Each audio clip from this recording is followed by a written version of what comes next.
In the unforgiving wilderness of Colorado Territory in 1887, where one wrong step could mean the difference between survival and death, a young woman's desperate journey to escape poverty would lead her to a catastrophe that buried all her hopes. Beneath tons of rock and mud, but sometimes, when everything seems lost, salvation comes from the most unexpected places and the most unlikely people. What began as the worst day of Eleanor Catherine Walsh's life would become the first chapter of a discovery that would challenge everything she thought she knew about trust, survival, and the true meaning of wealth. Before we jump back in, tell us where you're tuning in from, and if this story touches you, make sure you're subscribed, because tomorrow I've saved something extra special for you. The stagecoach lurched violently as it navigated the treacherous mountain pass, throwing Eleanor Walsh against the worn leather seat with enough force to bruise her ribs. Through the dust-covered window, she caught glimpses of pine-covered slopes that seemed to stretch endlessly toward peaks crowned with early autumn snow. This was Colorado Territory, wild, beautiful, and more dangerous than anything she had ever experienced in her sheltered life back in Ohio. Eleanor clutched the leather satchel that contained everything she owned: 2 changes of clothes, her mother's silver locket, $17 in carefully saved coins, and most importantly, the letters from Thomas Benjamin Crawford, the homesteader who had promised her a new life as his mail-order bride. The correspondence had painted pictures of a prosperous farm, nestled in a fertile valley, complete with a sturdy cabin, productive fields, and the promise of security that had seemed like an impossible dream during the harsh winter that had claimed her parents' general store. At 23, Eleanor possessed the kind of quiet determination that came from years of managing her family's failing business and caring for aging parents who had never recovered from the economic panic that swept through Ohio in the early 1880s. Her auburn hair was pulled back in a practical bun that emphasized intelligent green eyes and the kind of steady composure that suggested she could handle whatever challenges frontier life might present. She had spent months preparing for this journey, learning to shoot her father's old rifle, studying books about farming and animal husbandry, and steeling herself for the realities of marriage to a man she had never met. The other passengers in the stagecoach were a mixed collection of fortune-seekers, traveling merchants, and families heading west with dreams of land and opportunity. There was Samuel Morrison, a silver-haired doctor whose gentle manner reminded Eleanor of her late father, and Martha Jenkins, a widow traveling to Denver to live with her sister. Most memorable was Rebecca Thompson, a spirited young woman about Eleanor's age, who was also traveling to meet a prospective husband, though her destination was the mining town of Silver Creek, still 2 days' journey beyond Eleanor's stop. "You nervous about meeting your intended?" Rebecca asked during one of their brief stops to rest the horses. Her blonde hair caught the afternoon sunlight as she stretched her legs beside the dusty trail, and her blue eyes sparkled with the kind of adventurous spirit that made Eleanor both envious and concerned for her safety. "Terrified," Eleanor admitted honestly, grateful to have someone her own age to confide in during the long journey. "Thomas seems like a good man from his letters, but you can never really know someone through correspondence. What if we're completely unsuited for each other? What if his farm isn't what he described? What if I'm not the kind of wife he needs? In this wilderness?" Rebecca laughed with the confidence of someone who had never faced real hardship.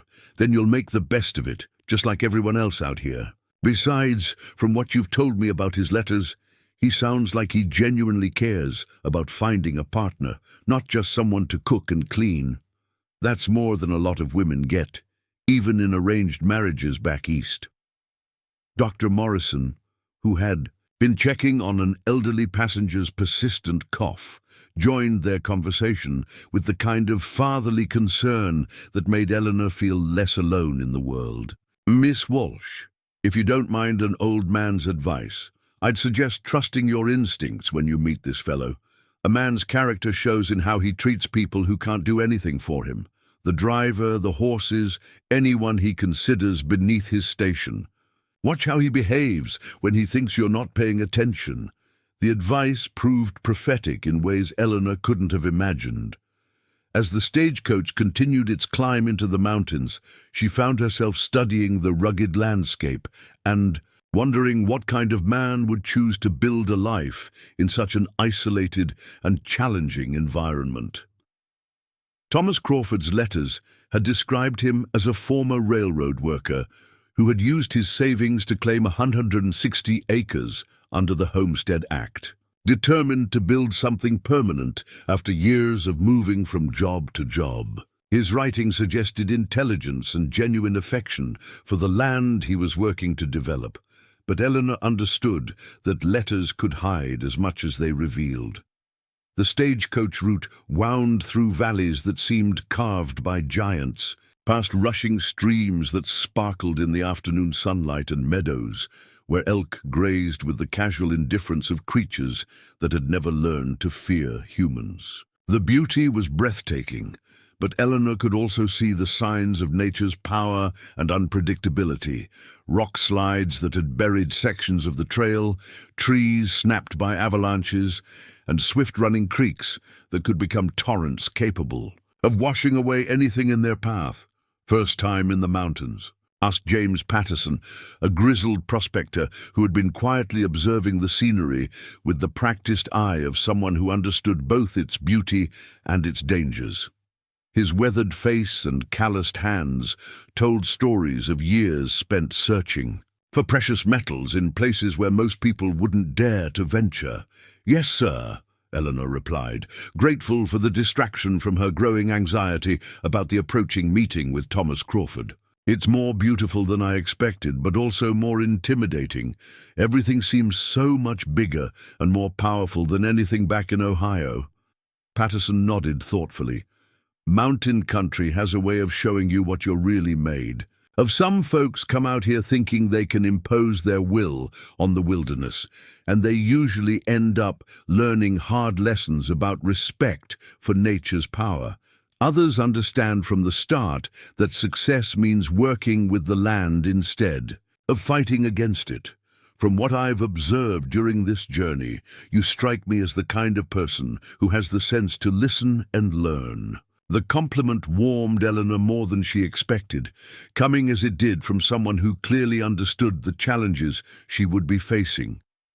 But Patterson's words also carried an undertone of warning that made her wonder what specific dangers he might be thinking about. The mountains were beautiful, but they were also filled with risks that could destroy the unprepared or unlucky. As afternoon faded into evening, the stagecoach began its descent toward the valley where Thomas Crawford's homestead was supposedly located. Eleanor pressed her face to the window, searching for signs of the prosperous farm that had been described in such detail in their correspondence. What she saw instead made her heart sink with a growing sense of dread and confusion. The valley below showed clear evidence of recent geological violence. Where Thomas's letters had described fertile fields and a sturdy cabin, Eleanor could see only a massive scar of displaced earth and rock that stretched across what had once been the valley floor. Trees were buried up to their crowns, and in some places the landscape had been completely reshaped by what appeared to have been an enormous landslide. "Driver!" she called out, her voice tight with anxiety. "Are you certain this is Beaver Creek Valley, the place where Thomas Crawford has his homestead?" The driver, a taciturn man named Henry Walsh, who had been navigating mountain roads for over a decade, pulled the horses to a halt and climbed down to get a better view of the valley below. When he returned to his seat, his expression was grim, with the kind of bad news that he clearly hated to deliver. "This is Beaver Creek Valley, all right," he said slowly. "Or what's left of it. Looks like there was a major slide sometime in the past few weeks. I've seen this kind of thing before. After heavy rains, or when unstable slopes finally give way, When that much earth moves at once, it buries everything in its path. Eleanor felt the world spinning around her as the implications of Walsh's words sank in. Everything Thomas Crawford had built, his cabin, his fields, his livestock, possibly Thomas himself, could be buried beneath tons of rock and mud. The new life she had traveled so far to claim might have been destroyed before she even arrived to see it. Dr. Morrison moved to sit beside her, his medical training extending to recognizing shock and emotional trauma. "Miss Walsh, I know this is devastating, but you mustn't assume the worst until we know more. Landslides can be very localized, and your intended might have been away from the property when it occurred. There could be explanations that we haven't considered." But Eleanor was already calculating the harsh mathematics of her situation. She had spent nearly all of her money on the journey west, counting on Thomas Crawford's support and the security of his established homestead. Without that foundation, she was stranded in Colorado territory with less than $20, no family connections, and no immediate prospects for employment or shelter. The adventure that had seemed like salvation was rapidly becoming a nightmare of abandonment and destitution. Rebecca Thompson moved to Eleanor's other side, her earlier optimism replaced by genuine concern for her new friend's welfare. "Eleanor, you can come with me to Silver Creek. I'm sure there are opportunities for employment there, even if they're not ideal. Mining towns always need teachers, seamstresses, cooks, women with your education and skills." The offer was generous, but Eleanor understood that Silver Creek's reputation as a rough mining town would present its own dangers for women without male protection. Stories of mining camps were filled with violence, exploitation, and the kind of lawlessness that made them particularly hazardous for respectable women trying to make honest livings. "Thank you, Rebecca, but I need to find out what happened to Thomas before I make any other plans," Eleanor said, her voice gaining strength as she forced herself to think practically about her situation. "Maybe he survived and is staying with neighbors. Maybe the slide didn't affect his property as severely as it appears from this distance. I owe it to both of us to investigate before I assume the worst." James Patterson had been studying the valley through a small telescope, and his expression suggested that he was seeing details that weren't visible to the naked eye. "Miss Walsh, I don't want to add to your worries, but I can see what looks like the remains of a cabin chimney sticking up through the debris about halfway down the valley. If that's your intended's property, it's buried pretty thoroughly." The confirmation hit Eleanor like a physical blow, but she refused to let despair overwhelm her practical thinking. She had survived the loss of her parents and the failure of their business by focusing on solutions rather than problems, and she would apply the same approach to this crisis. "Driver Walsh, is there a town or settlement near here where I could get more information about what happened and when?" she asked, her voice steady despite the chaos of emotions churning inside her. "Pine Ridge is about 5 miles north of here," Walsh replied. "It's not much more than a trading post and a few cabins, but the folks there would know about any major events in the valley. There's also a telegraph line, so you could send word to family if you need help." Eleanor almost smiled at the suggestion of contacting family for assistance. Her parents were dead, she had no siblings, and her remaining relatives in Ohio had made it clear that they considered her Western adventure foolish and wanted no part of supporting her if it failed. Whatever solutions existed would have to come from her own resources and determination. As the stagecoach resumed its journey toward Pine Ridge, Eleanor stared out at the devastated valley that had been intended as her new home. The landscape told a story of natural forces beyond human control, of dreams and plans that could be destroyed in minutes by events that no one could predict or prevent. But it also reminded her that survival in the wilderness required adaptability, resilience, and the courage to find new paths when the original route proved impassable.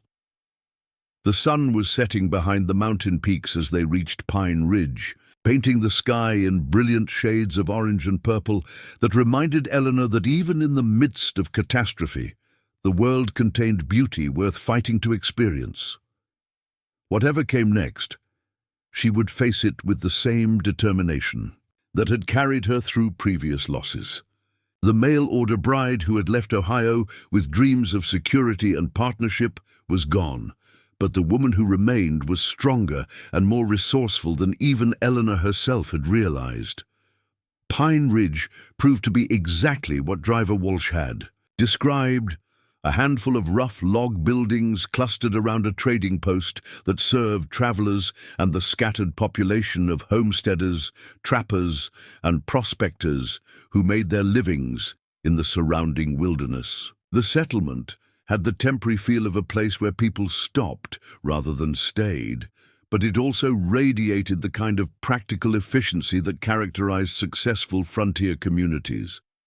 Eleanor stepped down from the stagecoach with her satchel and rifle, nodding goodbye to Dr. Morrison and Rebecca Thompson, who continued their journeys with promises to write when they reached their destinations. The evening air was crisp with the promise of an early winter, and she could smell wood smoke from the trading post's chimney mixed with the pine scent that seemed to permeate everything in the mountains. The trading post was run by a couple named Samuel and Mary Henderson, weathered individuals in their 50s who had clearly seen enough frontier tragedy to recognize the signs in Eleanor's face and circumstances. Their establishment served as general store, post office, telegraph station, and informal information center for anyone needing to know what was happening in the surrounding territory.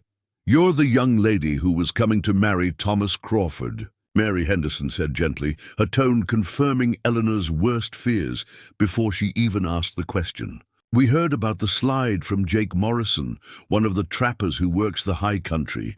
It happened 3 weeks ago during those heavy rains we had. Thomas was at his cabin when it came down." Eleanor felt her knees weaken, but she forced herself to remain standing and ask the necessary questions. "Was his body recovered? Is he buried somewhere that I could pay my respects?" Samuel Henderson shook his head sadly. "The slide buried everything under about 30 feet of debris. It would take a crew of 20 men with proper equipment to dig down that far, and even then, there might not be anything left to find. Nature can be mighty thorough when she sets her mind to destroying something." The finality of Thomas Crawford's death hit Eleanor with unexpected force. She had never met the man, but his letters had given her hope during the darkest period of her life, and she had spent months imagining their life together.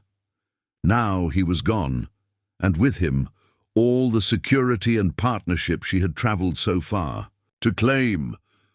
"Miss Walsh," Mary Henderson continued, her voice carrying the kind of maternal concern that Eleanor desperately needed, "you're welcome to stay here tonight while you decide what to do next. We don't have proper guest accommodations, but there's a clean room behind the store where you can rest and think through your options."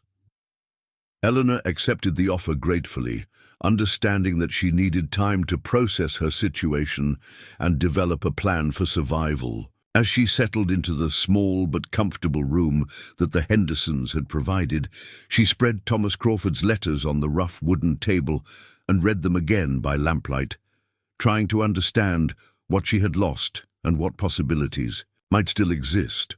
The letters revealed a man who had genuinely cared about creating a partnership rather than simply acquiring a housekeeper and caretaker. Thomas had written about his dreams of building something permanent in the wilderness, of raising children who would understand both the beauty and the challenges of mountain life, and of finding someone who could share the isolation without being defeated by it. Reading his words now, Eleanor felt a profound sadness for the life that would never be, but also a growing determination to honor his memory by surviving the crisis. That his death had created. Thomas Crawford had come to Colorado Territory with nothing but determination and a willingness to work, and he had succeeded in building something valuable before tragedy struck. If he could create a life from nothing, perhaps she could do the same.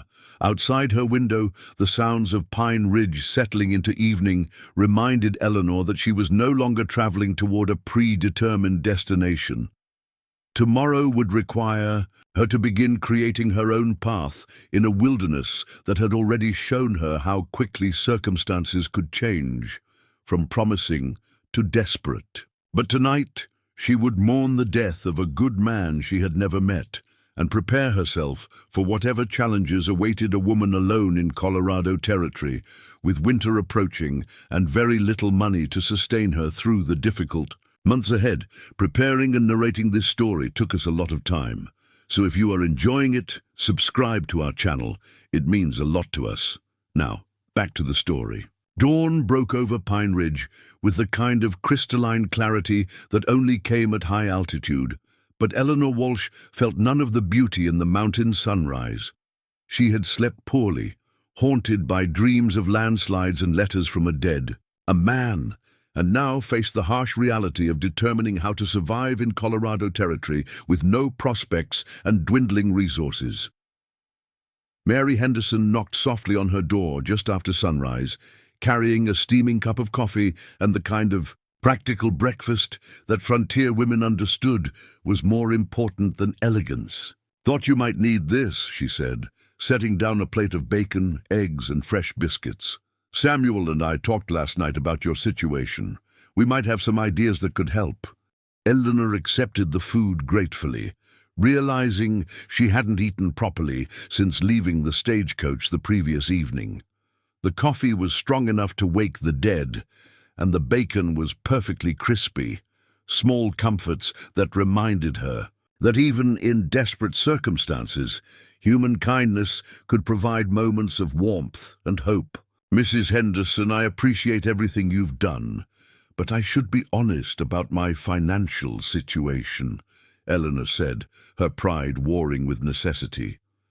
"I have less than $20 to my name, and no immediate prospects for employment. I can't pay you much for room and board, though I'm willing to work for whatever help you can provide." Mary Henderson waved away her concerns with the dismissive gesture of someone who had survived enough frontier hardships to understand that mutual aid was essential for everyone's survival.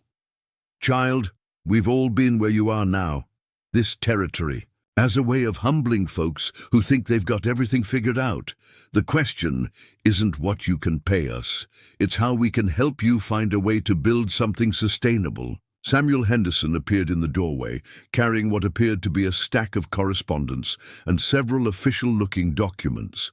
His weathered face showed the kind of thoughtful expression that suggested he had been working on Eleanor's and problems since before dawn. "Miss Walsh, I've been thinking about your skills and background," he said, settling into a chair across from her. "From what you mentioned yesterday, you've got experience managing a general store. You can read and write well, and you understand basic bookkeeping. Those are valuable abilities out here, especially with winter coming and folks needing help with paperwork, correspondence, and organizing their affairs." Eleanor looked up from her breakfast with growing interest. She had been so focused on the collapse of her marriage plans that she hadn't considered how her business experience might translate into opportunities in a frontier community. "What kind of work are you thinking about?" she asked, her natural caution tempered by genuine curiosity about possibilities she hadn't considered. "There's a widow named Catherine Morrison who runs a small ranch about 10 miles east of here," Mary Henderson explained. "Her husband died last spring, and she's been struggling to manage the paperwork and business side of the operation, while also handling the physical demands of caring for livestock and maintaining the property. She's been looking for someone to help with the administrative work, especially with tax assessments and government forms coming due." Samuel nodded in agreement. "Catherine's a tough woman who's determined to keep her ranch running, but she never learned to read or write properly.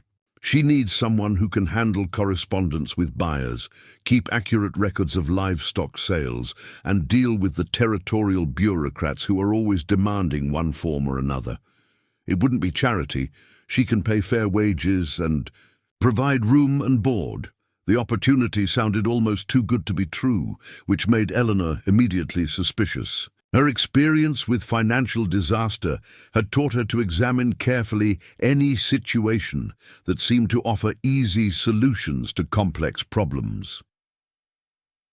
"Why hasn't she found help before now?" Eleanor asked.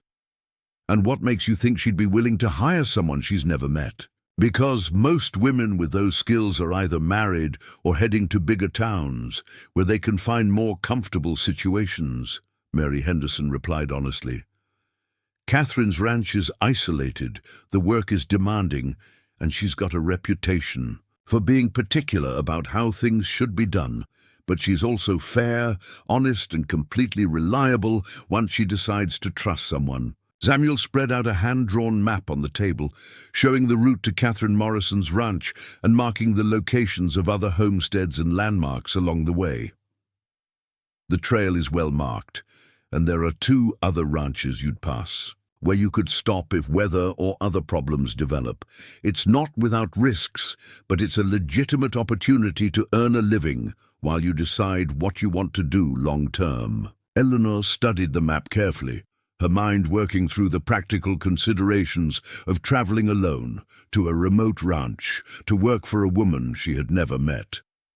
The plan involved significant risks, but her alternatives were limited to returning east with her tail between her legs, or trying to find work in one of the mining towns with their well-documented dangers for unprotected women. "There's something else you should know," Mary Henderson added, her tone suggesting she was about to share information that complicated the decision. "Catherine's ranch is in an area where there's been some unusual activity lately. Strangers passing through, folks asking questions about land ownership and mineral rights. Nothing dangerous that we know of, but enough to make people wonder what's drawing outside interest to that particular region." The mention of mineral rights caught Eleanor's attention. Colorado Territory was famous for its gold and silver discoveries, and the possibility of valuable deposits could explain both the mysterious strangers and Catherine Morrison's determination to keep her ranch despite the challenges of running it alone. "Do you think Mrs. Morrison's property might have mining potential?" Eleanor asked. "That could explain why she's having trouble with paperwork. Mineral claims and territorial regulations are complicated even for people with legal experience." Samuel Henderson nodded thoughtfully. "That's exactly what we're thinking. Catherine's husband spent a lot of time exploring the hills around their property, and there are rumors that he found something interesting before he died. If that's true, she might need help with more than just routine ranch business. Dealing with mining claims, territorial surveyors, and potential investors requires someone who understands legal documents and can negotiate with educated men who might try to take advantage of a widow." The conversation was interrupted by the arrival of a customer at the trading post, a mountain man whose appearance immediately commanded attention and respect. He was tall and powerfully built, with shoulder-length brown hair and a full beard that couldn't quite hide intelligent grey eyes and weather-beaten features that spoke of years spent in the high country. His clothes were practical leather and wool, well-maintained but clearly designed for function rather than appearance, and he moved with the fluid grace of someone completely comfortable in the wilderness. "Morning, Sam. Mary," he said, his voice carrying a slight accent that Eleanor couldn't immediately identify. "I need supplies for a couple weeks in the high country, and I've got some furs to trade if you're interested." "Morning, Jake," Samuel Henderson replied with obvious pleasure. "Always happy to do business with you. Jake Morrison, I'd like you to meet Miss Eleanor Walsh. She's just arrived from Ohio and might be heading out to work for your Aunt Catherine." Jake Morrison turned to study Eleanor with the kind of careful attention that suggested he was accustomed to evaluating people, quickly and accurately. His gaze was direct but not intrusive, and Eleanor found herself appreciating both his obvious competence and his respectful manner. "Ma'am," he said, touching the brim of his hat in a gesture that was both courteous and natural. "If you're planning to work for Aunt Catherine, you should know that she's particular about folks, but once she decides you're acceptable, she's the most loyal person you'll ever meet. The ranch work isn't easy, but it's honest, and she pays what she promises." Eleanor found herself curious about this man who combined frontier skills with educated speech and genuine courtesy. "Mr. Morrison, Mrs. Henderson mentioned that there's been unusual activity in your aunt's area lately. Should I be concerned about safety issues?" Jake's expression grew more serious, and Eleanor noticed that his hand moved unconsciously toward the knife at his belt, not a threatening gesture, but the automatic response of someone who had learned to be constantly alert to potential dangers. "There have been strangers asking questions about property boundaries and mineral rights," he said carefully. "Most of them claim to be surveyors or territorial officials, but some don't have the kind of credentials you'd expect from legitimate government representatives. I've been keeping an eye on things, but it might be wise for anyone working at the ranch to be aware of the situation." The information added another layer of complexity to Eleanor's decision, but it also suggested that Catherine Morrison's need for someone with administrative skills might be more urgent than the Hendersons had initially indicated. If the ranch was facing pressure from people with questionable motives, having someone who could handle legal documents and government correspondence could be essential for protecting the property. "Mr. Morrison, would you be willing to escort me to your aunt's ranch?"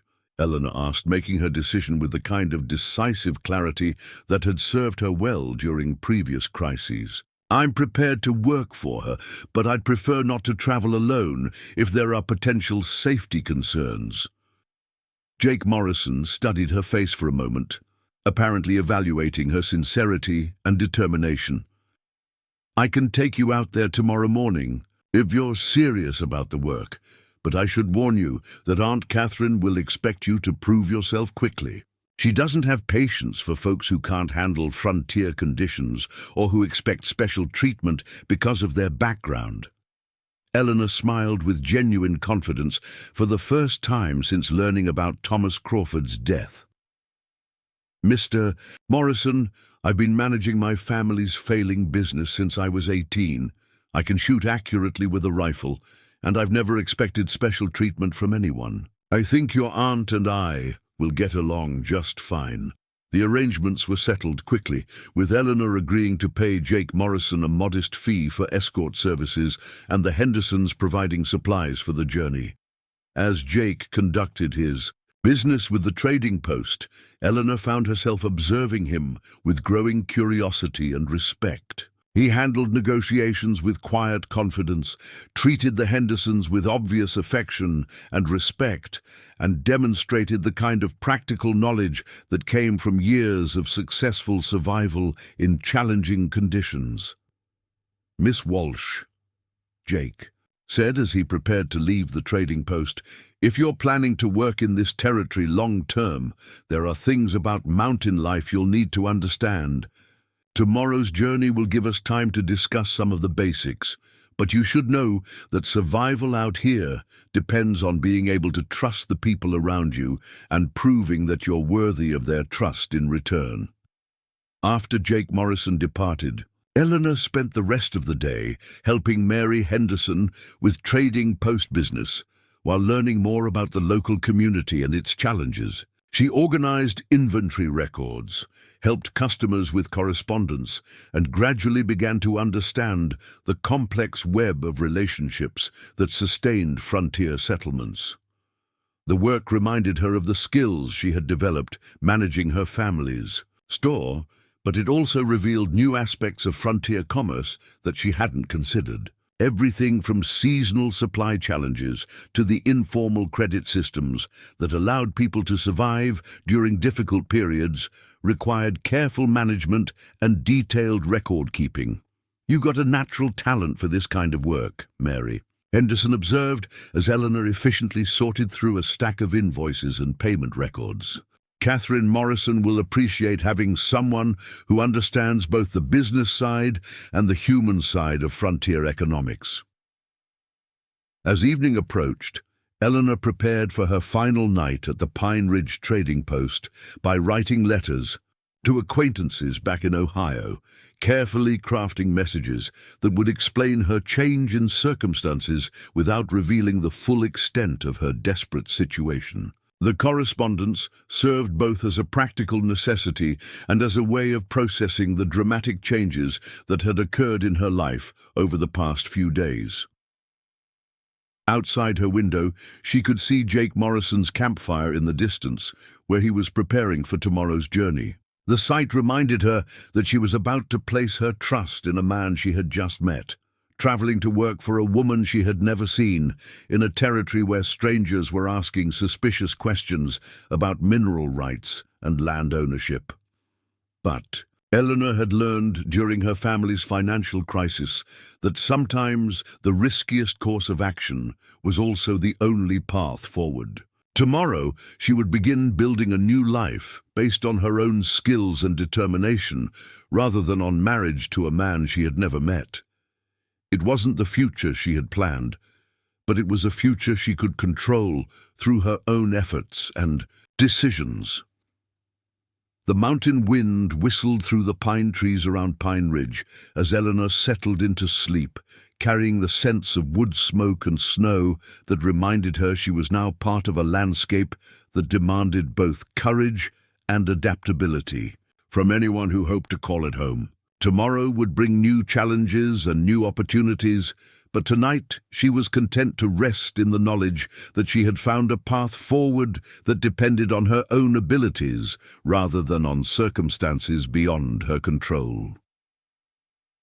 The morning mist hung low over Pine Ridge as Eleanor adjusted the straps of her pack and checked her rifle one final time. Jake Morrison had arrived at the trading post before dawn, leading a sturdy pack mule and riding a mountain-bred horse that looked capable of navigating the most treacherous terrain. His efficiency in preparing for the journey impressed Eleanor. Every piece of equipment had a purpose, and nothing was carried that wasn't essential for their safety and success. The trail to Aunt Catherine's ranch follows an old game path for most of the way, Jake explained as he helped Eleanor secure her belongings. On the pack mule, it's not difficult riding, but there are a couple of creek crossings that can be tricky if the water's high from recent snowmelt. We should reach the ranch by late afternoon if we maintain steady progress.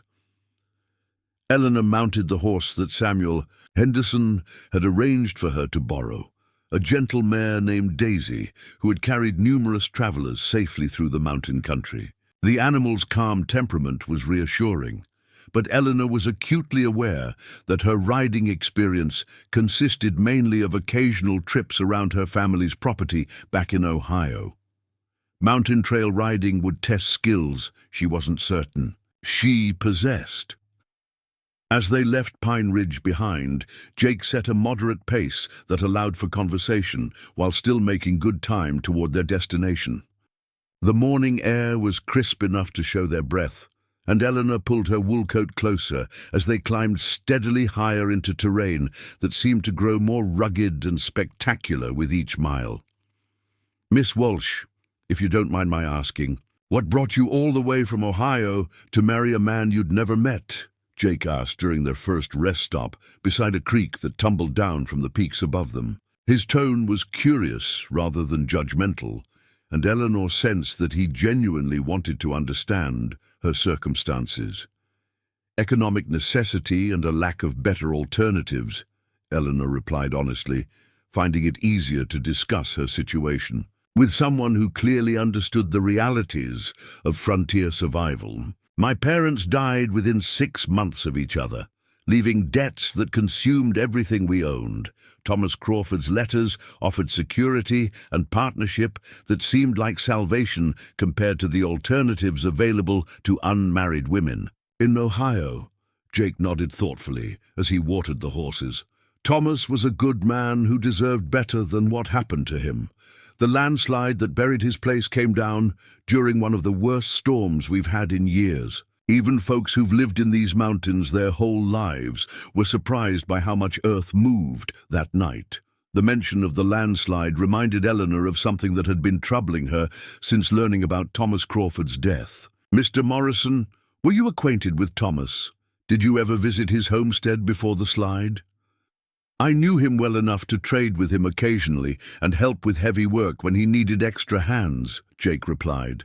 "Thomas was always friendly and generous with neighbors, and he worked harder than most men to build something permanent in this country."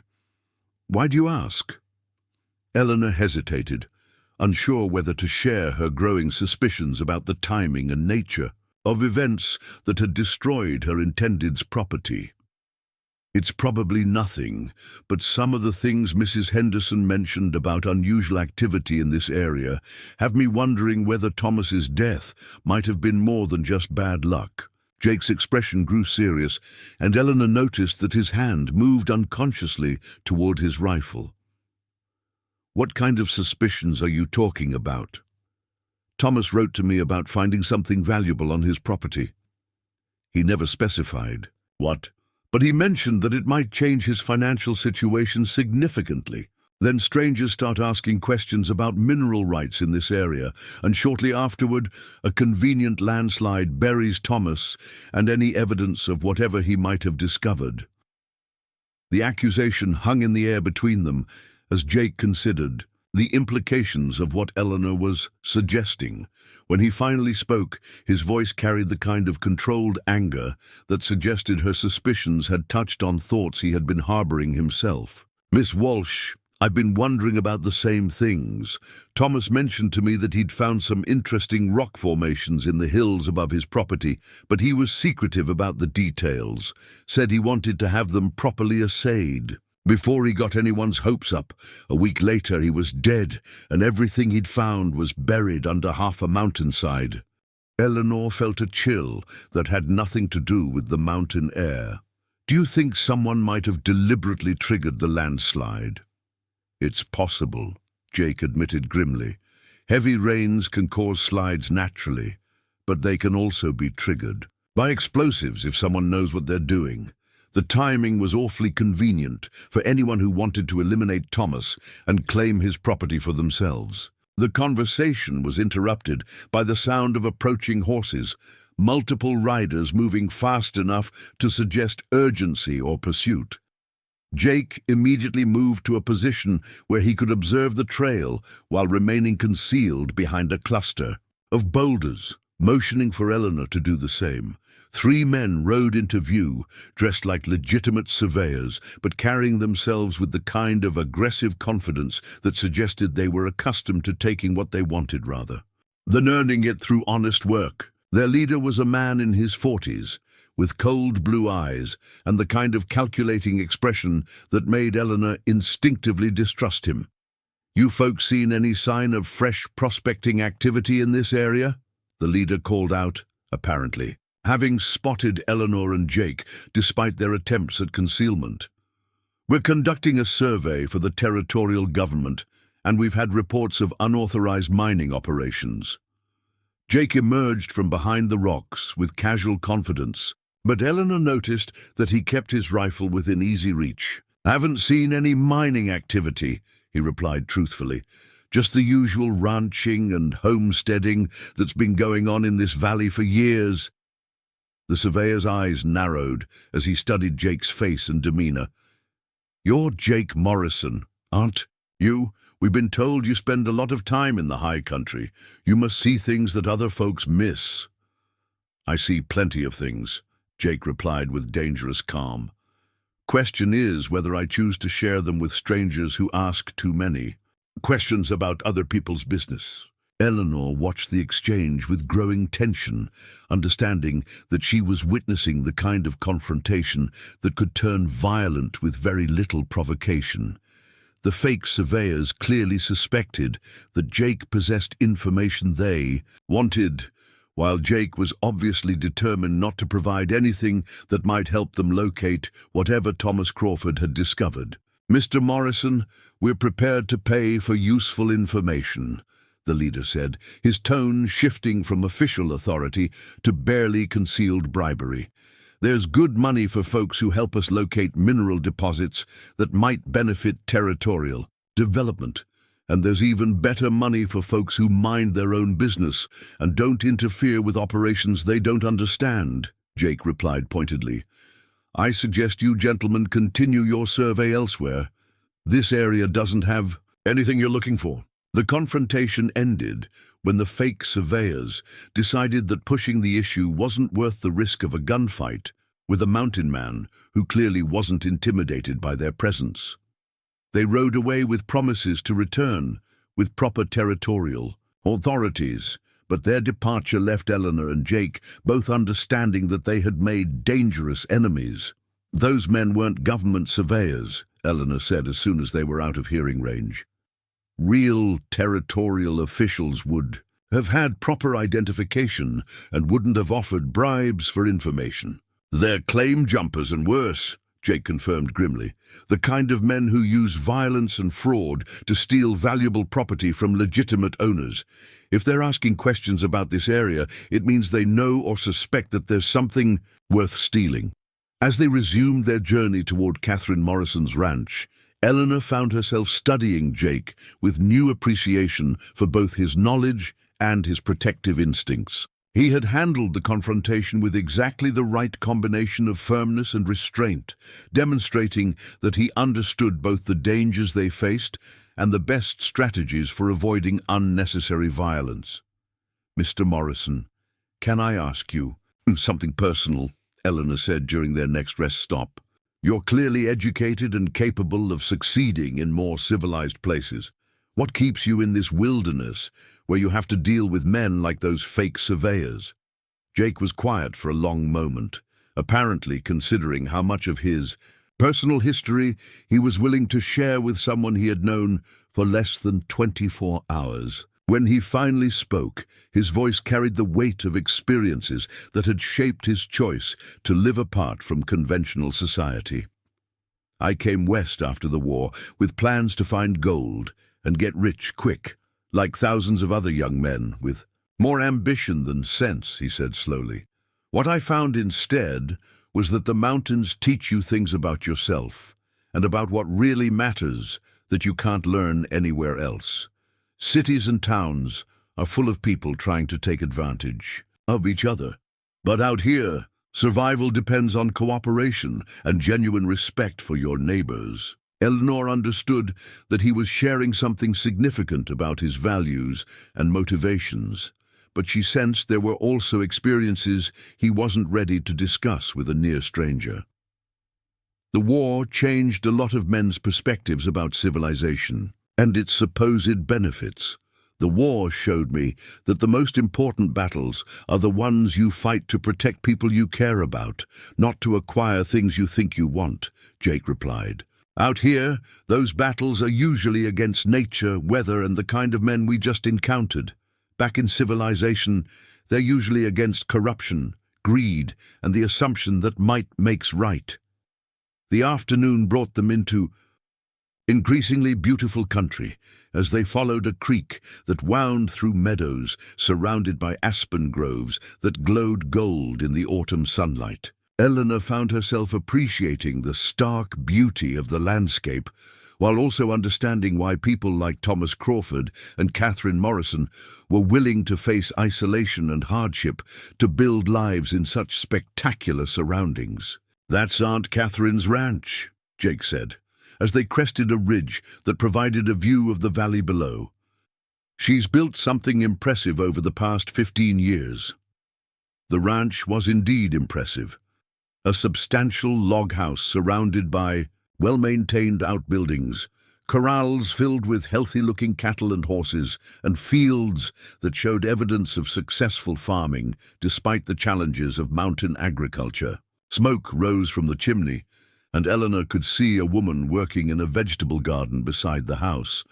Catherine Morrison proved to be a woman in her early 50s, with graying brown hair, intelligent hazel eyes, and the kind of competent demeanor that suggested she was fully capable of managing both the practical and business aspects of frontier ranching. She greeted Jake with obvious affection and studied Eleanor with the careful assessment of someone who had learned to judge character quickly and accurately. "So you're the young lady who was coming to marry poor Thomas Crawford," Catherine said, after Jake had made introductions. "I'm sorry for your loss, even though you never had the chance to meet him properly. Thomas was a good neighbor and a decent man who deserved better than what happened to him." Eleanor appreciated the straightforward sympathy, finding it more comforting than elaborate expressions of condolence. "Thank you, Mrs. Morrison. Mr. and Mrs. Henderson suggested that you might need help with paperwork and administrative tasks. I have experience with bookkeeping and business correspondence that might be useful for ranch operations." Catherine. Morrison led them into the ranch house, which was comfortably furnished with handmade furniture and practical decorations that reflected both frontier efficiency and genuine warmth. The main room served as kitchen, dining area, and office, with a large table covered with account books, correspondence, and what appeared to be territorial documents. "Miss Walsh, I'll be direct about what I need and what I can offer," Catherine said as she poured coffee for her guests. "I've got livestock records that need organizing, tax forms that require someone who understands legal language, and correspondence with buyers and suppliers that takes more time than I can spare from ranch work. I can pay $15 a month, plus room and board, and I'll provide basic training in ranch operations if you're interested in learning." The offer was more generous than Eleanor had expected, suggesting that Catherine Morrison genuinely needed help rather than simply offering charity to a woman in difficult circumstances. "Mrs. Morrison, I'm definitely interested, but I should warn you that I have no experience with ranch work or livestock management. That can be taught to anyone with common sense and willingness to work," Catherine replied matter-of-factly. "What can't be taught is integrity, intelligence, and the ability to handle business affairs honestly. From what Jake tells me and what I can see for myself, you have those qualities." As the afternoon progressed, Eleanor learned more about the ranch's operations and the challenges Catherine faced as a widow trying to maintain a successful enterprise in an isolated location. The work was demanding and sometimes dangerous, but it was also profitable and deeply satisfying for someone who appreciated both independence and connection to the land. "There's one more thing you should know," Catherine said as evening approached, and Jake prepared to leave for his own cabin higher in the mountains. "My husband found some interesting mineral formations on our property before he died, and there have been strangers asking questions about land ownership and mining rights. I need someone who can help me understand legal documents and deal with officials who might try to pressure me into selling or leasing mineral rights." Eleanor felt pieces of a puzzle beginning to fit together in her mind. "Mrs. Morrison, do you think your husband's discoveries might be connected to whatever Thomas Crawford found on his property?" Catherine exchanged a meaningful glance with Jake before answering. "I think there's a good chance that this entire valley contains mineral deposits that could be extremely valuable to the right people. The question is whether those people will try to acquire rights through legitimate means or through the kind of tactics that might have been used against Thomas." As Jake prepared to leave, he pulled Eleanor aside for a private conversation that would prove more significant than either of them realized at the time. "Miss Walsh, if you're going to work for Aunt Catherine, there are things about this situation that you need to understand. The mineral formations that Uncle Patrick found before he died weren't just interesting rocks. They contained gold ore that could be worth more money than most people see in a lifetime. Eleanor felt her breath catch as the implications of Jake's revelation began to sink in. Are you saying that Mrs. Morrison's ranch is sitting on a major gold deposit? I'm saying that this entire valley might contain enough gold to make everyone who lives here wealthy beyond imagination, Jake replied quietly. The problem is that there are people who know about the deposits and are willing to use murder and fraud to steal claims from legitimate owners. Thomas Crawford died because he discovered the gold. Uncle Patrick died under suspicious circumstances. And now strangers are pressuring Aunt Catherine to sell her property. Eleanor realized that she was being offered more than just employment as a ranch hand and bookkeeper. She was being invited to become part of a struggle to protect valuable mineral claims from criminals who had already demonstrated their willingness to kill for what they wanted. Mr. Morrison, why are you telling me this? We barely know each other. Jake's grey eyes met hers with complete honesty.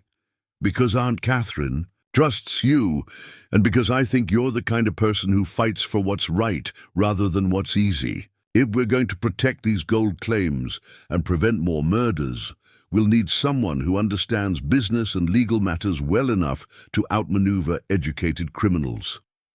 As darkness fell over the ranch, Eleanor understood that her journey to Colorado Territory had led her into circumstances far more dangerous and potentially rewarding than anything she could have imagined. The mail-order bride who had come west seeking security had become a key player in a battle for gold claims worth a fortune, and the lives of everyone involved.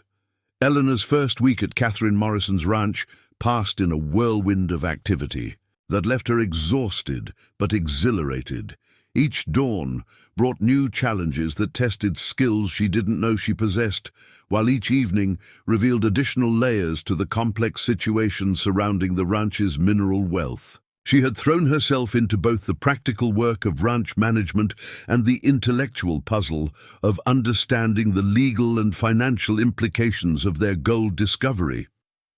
The ranch office had been transformed from a chaotic collection of scattered papers into an organized command center, where Eleanor could track livestock records, correspondence with buyers, and most importantly, the growing file of documents related to territorial mining claims and land ownership disputes. Her experience managing her family's failing store had taught her to recognize patterns in financial records, and those skills now revealed disturbing trends in the activities surrounding their valley.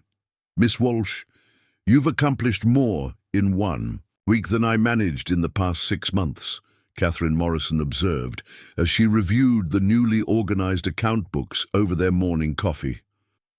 I had no idea how much money I was losing to poor record-keeping and missed opportunities with buyers. Eleanor looked up from the territorial land registry documents she had been studying since before dawn, her green eyes bright with the kind of intellectual excitement that came from solving complex puzzles. Mrs. Morrison, the financial improvements are important, but I think I've discovered something even more significant about the pattern of land acquisitions in this area. She spread a hand-drawn map across the kitchen table, marking ranch and homestead locations with different colored pins that told a story of systematic manipulation and fraud. Look at this pattern of property transfers over the past 2 years. Every ranch or homestead that's been sold has been acquired by the same investment company, Mountain Territory Development Corporation, and in every case, the previous owners sold after experiencing financial crises, equipment failures, or what appeared to be natural disasters. Catherine studied the map with growing alarm, recognizing several neighbors who had been forced to abandon properties they had spent years developing. Are you suggesting that these disasters weren't accidental? I'm suggesting that someone with significant resources has been systematically creating circumstances that force legitimate owners to sell valuable properties at fractions of their true worth, Eleanor replied grimly. The pattern is too consistent to be coincidental. Livestock diseases that only affect specific ranches, equipment failures that occur at crucial times, storms that seem to cause damage in very localized areas. The implications were staggering. If Eleanor's analysis was correct, they were facing not just individual claim jumpers, but an organized conspiracy involving significant financial resources and sophisticated planning. The fake surveyors they had encountered were merely the visible representatives of a much larger and more dangerous operation. "There's more," Eleanor continued, pulling out a stack of official documents that she had requested from the Territorial Land Office. Mountain Territory Development Corporation is owned by a consortium of Eastern investors, but the actual controlling interest belongs to a man named Harrison Blackwood, the same man whose representatives have been pressuring you to sell your mineral rights.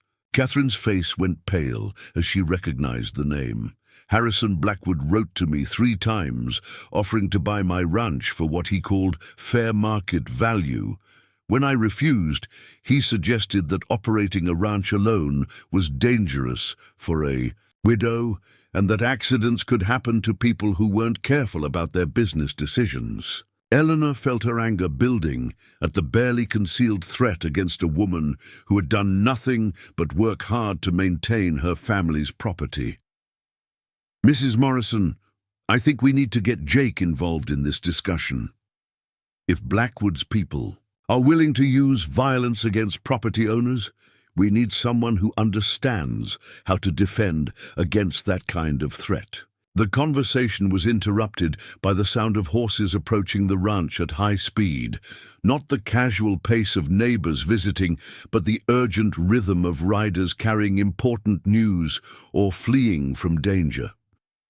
Eleanor moved to the window and saw Jake Morrison leading 2 other men toward the ranch house, all of them looking grim and determined. "Aunt Catherine," Jake called out as he dismounted, "we need to talk immediately. There's been another incident, and this time we have witnesses." The 2 men accompanying Jake proved to be neighbors Eleanor hadn't yet met. Robert Sullivan, who owned a ranch 5 miles upstream, and David Chen, a prospector who had been working claims in the high country. Both men looked like they had ridden hard through difficult terrain, and their expressions suggested they carried disturbing news. "Miss Walsh, I'm glad you're here," Jake said as they gathered around the kitchen table. "What Bob and David have discovered confirms everything you've been piecing together from the territorial records. Robert Sullivan was a weathered rancher in his 50s whose steady demeanor suggested he wasn't easily rattled by frontier challenges. 3 nights ago, I was checking on cattle in my upper pasture when I heard explosions coming from the direction of the old Hendricks place. When I investigated, I found men with mining equipment deliberately undermining the foundation of the abandoned cabin." Eleanor felt a chill of recognition. The Hendricks place. That's one of the properties that was sold to Mountain Territory Development Corporation after a mysterious landslide made it uninhabitable. "Exactly," Sullivan confirmed, "but the landslide wasn't natural. These men were using explosives to create artificial slides that would bury any evidence of previous mining activity and allow them to claim they were the first to discover mineral deposits on the property." David Chen leaned forward with the intensity of someone who had spent years studying geological formations and mining techniques.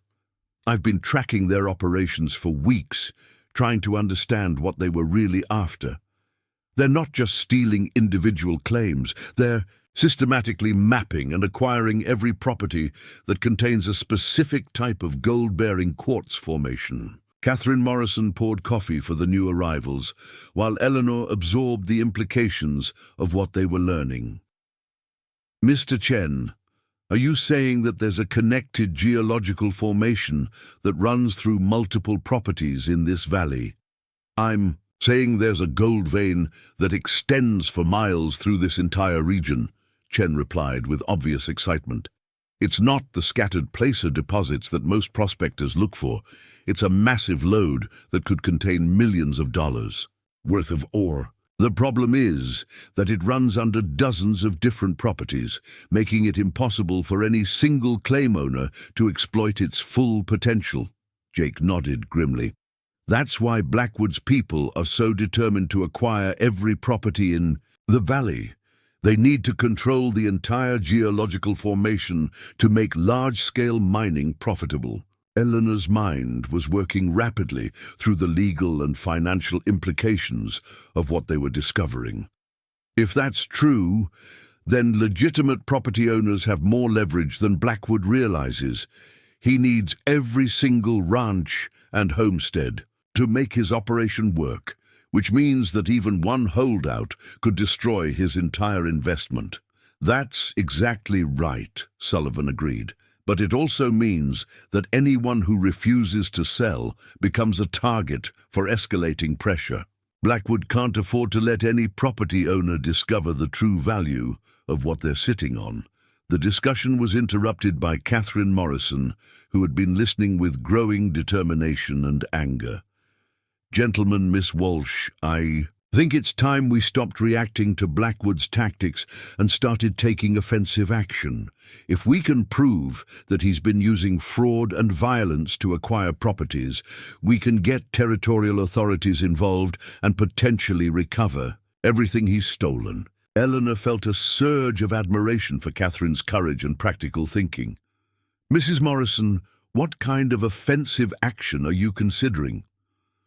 "I'm considering forming an alliance of legitimate property owners who can pool resources to hire legal representation and coordinate resistance to Blackwood's pressure tactics," Catherine replied firmly. "We have more power as a unified group than we do as isolated individuals trying to defend our properties alone." Jake smiled with obvious approval of his aunt's strategic thinking. "Aunt Catherine, that's exactly the kind of approach that could work. Blackwood's operation depends on keeping property owners isolated and afraid. If we can demonstrate that we're organized and prepared to fight back legally, it changes the entire dynamic." David Chen had been studying Eleanor's maps and documents while they talked, and his expression suggested he had discovered something significant. "Miss Walsh, there's something else you should know about the geological formations in this area. Based on my surveys and what I observed at the Hendricks place, I believe the main gold vein passes directly under this ranch." Eleanor felt her breath catch as she understood the implications. "Are you saying that Mrs. Morrison's property might be the key to the entire operation?" "I'm saying that her property probably contains the richest concentration of gold ore in the entire valley," Chen confirmed. "That's why Blackwood has been so persistent about acquiring this specific ranch. Without access to this land, his entire scheme becomes economically unfeasible." Catherine Morrison stood and moved to the window, looking out over the ranch that her late husband had built through years of back-breaking labor. When she turned back to face the group, her expression showed the kind of determined resolve that had enabled her to survive as a widow in the wilderness. "Then we know what we're fighting for and why Blackwood is so determined to acquire our properties," she said quietly. "The question is whether we're prepared to take the risks necessary to protect what's rightfully ours." Eleanor realized that she was facing a decision that would determine not only her own future, but potentially the fate of every legitimate property owner in the valley. She could choose the safe path of helping Catherine with routine ranch business, while avoiding involvement in the dangerous struggle against Blackwood's conspiracy. Or she could use her administrative and analytical skills to help organize the kind of coordinated resistance that might actually succeed in defeating criminals with vastly superior resources.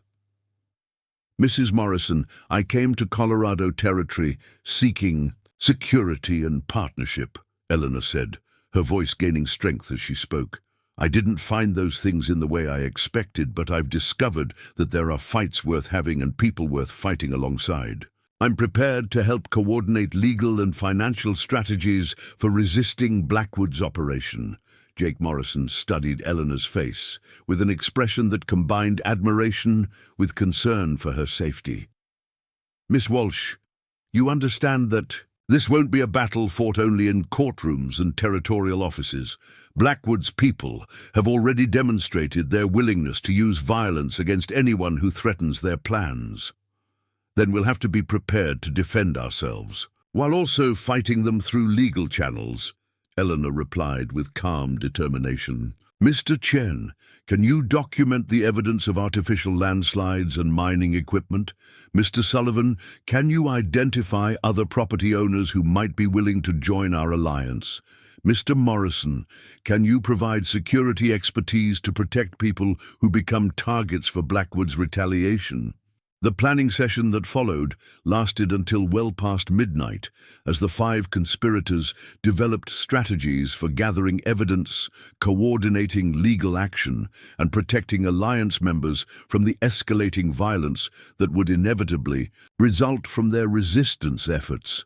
Eleanor found herself naturally taking on the role of coordinator and strategist, using skills developed during her family's financial crisis to organize complex information and develop practical solutions to seemingly impossible challenges.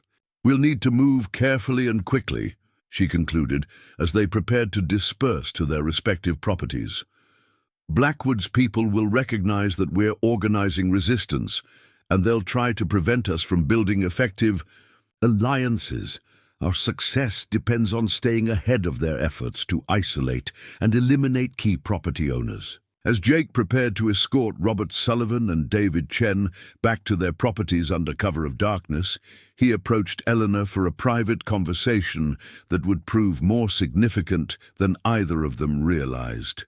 Miss Walsh, I want you to know that what you're doing takes more courage than most people possess, he said quietly. Blackwood has resources and connections that make him extremely dangerous to anyone who opposes his operations. Are you certain you want to take on this kind of risk for people you've known for less than 2 weeks? Eleanor met his grey eyes with complete honesty. Mr. Morrison, I've learned that the most important battles are fought not for personal gain, but to protect people who can't protect themselves. Blackwood's victims include Thomas Crawford, your Uncle Patrick, and dozens of other property owners who worked hard to build legitimate lives in this territory. If we don't fight him, who will? Jake's expression showed a mixture of admiration and something deeper that Eleanor was only beginning to recognize. In that case, Miss Walsh, I think you should know that you'll have my complete support in whatever strategies you develop. Blackwood made this personal when he started targeting my family and neighbors. As the Alliance members departed into the mountain darkness, Eleanor realized that her journey to Colorado Territory had led her to exactly the kind of partnership and purpose she had been seeking, though in forms she never could have imagined. The mail-order bride, who had come west seeking security through marriage, had instead found purpose through resistance, and allies who were willing to risk everything to protect what they had built through honest labor. Tomorrow would bring new challenges as they began implementing strategies to expose Blackwood's conspiracy and protect the property owners he was targeting. But tonight, Eleanor felt the satisfaction of knowing that she had found both her place in the world and people worthy of the risks she was prepared to take on their behalf. The territorial courthouse in Denver was the imposing brick structure that represented the thin line of civilization in a territory where justice often depended more on personal courage than legal precedent. Eleanor Walsh stood at its steps on a crisp October morning, carrying a leather portfolio filled with evidence that could either destroy Harrison Blackwood's criminal enterprise or result in her own death if the wrong people discovered what she had uncovered. 3 weeks had passed since the alliance formed at Catherine Morrison's ranch, and Eleanor had spent every day gathering documentation, interviewing witnesses, and building the kind of comprehensive legal case that could withstand challenges from Blackwood's well-funded attorneys. The work had taken her to mining camps, abandoned homesteads, and territorial offices across Colorado, always traveling with Jake Morrison as protection against the escalating threats that followed anyone who investigated Mountain Territory Development Corporation too closely. "Miss Walsh, are you certain about proceeding with this approach?" asked Benjamin Parker, the territorial prosecutor who had agreed to review their evidence, despite obvious reluctance to take on such a powerful adversary. Parker was a thin, nervous man in his 40s whose legal skills were widely respected, but whose courage had never been tested against the kind of organized criminality that Blackwood represented. "Mr. Parker, we have documented evidence of fraud, conspiracy, and multiple murders," Eleanor replied firmly, opening her portfolio to reveal meticulously organized records that told a story of systematic corruption. "If territorial law means anything, these crimes cannot be ignored simply because the perpetrator has money and political connections." The evidence Eleanor had assembled was indeed overwhelming. Bank records showing suspicious financial transfers, witness statements from survivors of sabotage attacks, geological surveys proving that landslides had been artificially triggered, and most damning of all, correspondence between Blackwood's representatives that explicitly discussed eliminating property owners who refused to sell their claims. "The problem isn't the strength of your evidence," Parker admitted as he reviewed the documents. "The problem is that prosecuting Harrison Blackwood will require resources and protection that the territorial government may not be able to provide. Blackwood has friends in Washington who could make life very difficult for anyone who threatens his business interests." Eleanor had anticipated this objection and had prepared responses based on her growing understanding of territorial politics and federal oversight of mining operations. "Mr. Parker, Blackwood's crimes include interference with federal mail delivery, violations of the Homestead Act, and fraud involving federal land grants. Those are federal offenses that fall under the jurisdiction of U.S. Marshals and federal courts, not just territorial authorities." Jake Morrison, who had been standing quietly near the courthouse entrance, stepped forward with information that added another dimension to their legal strategy. "Mr. Parker, there's something else you should know.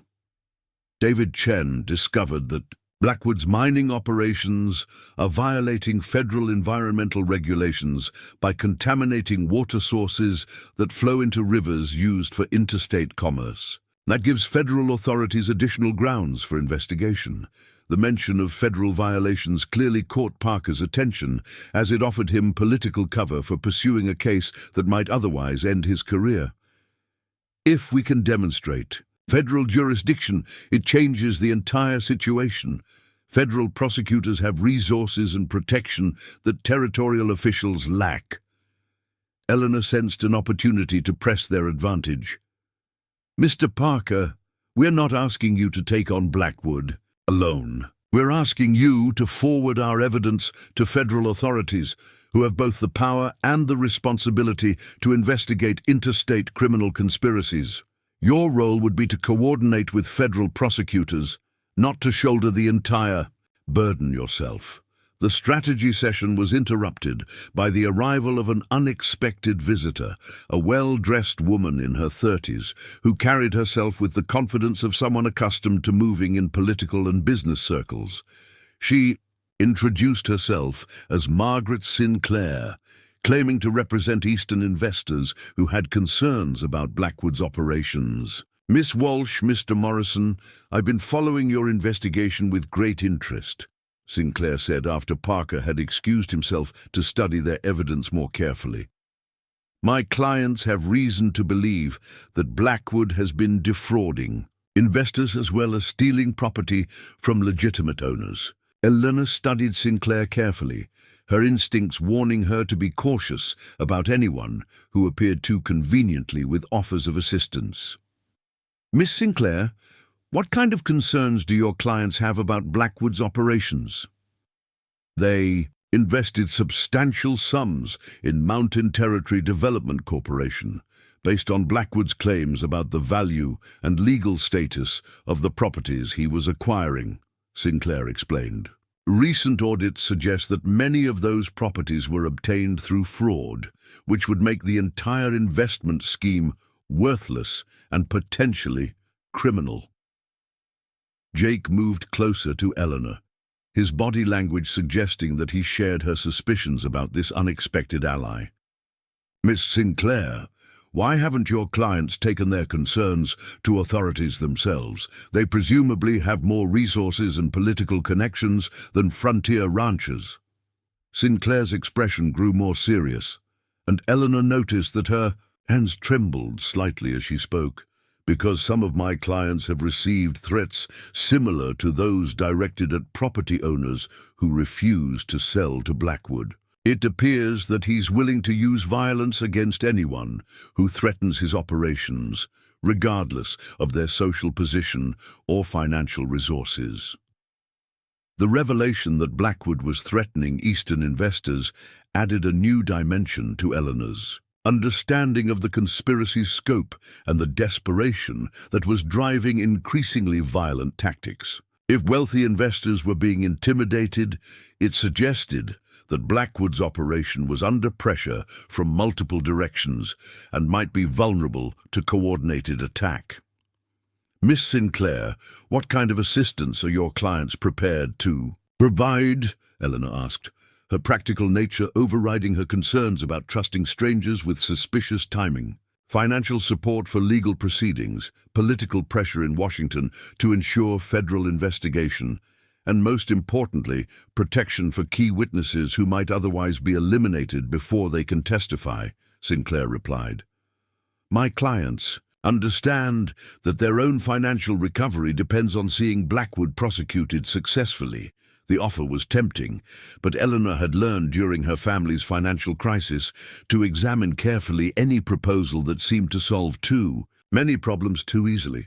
"Miss Sinclair, I appreciate your client's concerns, but we'll need time to verify your credentials and understand exactly what kind of assistance you're offering." Sinclair nodded with apparent understanding. "Of course. I'll be staying at the Denver House Hotel for the next 3 days. Please contact me when you've had time to consider our proposal." After Sinclair's departure, Eleanor and Jake found themselves discussing the new complications that her offer represented while walking through Denver's bustling commercial district. The territorial capital was a rough mixture of frontier pragmatism and eastern sophistication, where cattle ranchers shared sidewalks with mining speculators and territorial officials conducted business in buildings that looked like they might blow away in the next strong wind. "What do you think about Sinclair's offer?" Jake asked as they paused outside a telegraph office where Eleanor planned to send messages to their alliance members. "I think it's either exactly the kind of help we need or exactly the kind of trap that Blackwood would set for people who are becoming too effective at investigating his operations," Eleanor replied honestly. "The problem is that we may not be able to tell the difference until it's too late."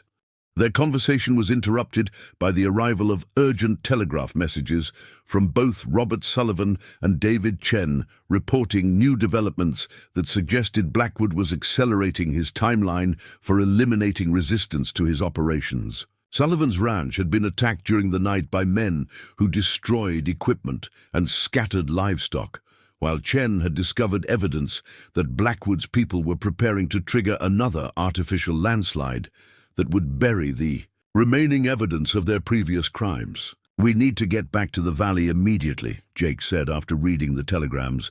"If Blackwood is moving to a more aggressive phase, our people are in immediate danger." Eleanor felt the familiar surge of determination that had carried her through previous crises. "Not yet. If we run back to defend our properties, we'll be reacting to Blackwood's tactics instead of pursuing our own strategy. We need to force federal authorities to act before Blackwood can eliminate the evidence and witnesses that could destroy him." The next several hours passed in a whirlwind of activity as Eleanor orchestrated a coordinated campaign to bring federal attention to Blackwood's crimes. She sent detailed evidence packages to U.S. Marshals, federal prosecutors, and territorial representatives in Washington, while Jake used his network of frontier contacts to arrange protection for vulnerable alliance members. The breakthrough came when Benjamin Parker returned from his consultation with territorial officials, carrying news that would change everything about their situation. "Miss Walsh, I've spoken with the territorial governor and the senior federal prosecutor for this district. Based on your evidence, they're prepared to authorize immediate federal investigation of Blackwood's operations." Eleanor felt a mixture of elation and apprehension as she absorbed the implications of this development. What kind of investigation and what protection can they provide for witnesses? A federal grand jury will be convened to hear evidence about violations of federal mining laws, interstate commerce regulations, and postal service interference, Parker explained. U.S. Marshals will be assigned to protect key witnesses, and federal prosecutors will coordinate with territorial authorities to ensure that local crimes are also prosecuted. The news was better than Eleanor had dared to hope, but she understood that it also meant Blackwood would recognize that his operation was under existential threat and would likely respond with the kind of desperate violence that had already claimed multiple lives. "Mr. Parker, how quickly can federal protection be arranged for our alliance members?" she asked, her mind already working through the logistics of coordinating testimony while keeping witnesses alive. "Federal marshals can be deployed within 48 hours, Parker replied. "But you should understand that protection services are limited, and Blackwood has demonstrated sophisticated knowledge of law enforcement capabilities. Federal protection reduces the risk, but doesn't eliminate it entirely." Jake had been studying a map of the valley while listening to their conversation, and his expression suggested he was developing tactical plans for the coming confrontation. "Miss Walsh, I think we need to consider consolidating our people at defensible locations rather than trying to protect multiple scattered properties. If Blackwood decides to use force to eliminate witnesses, we'll be more effective if we can coordinate our defensive efforts."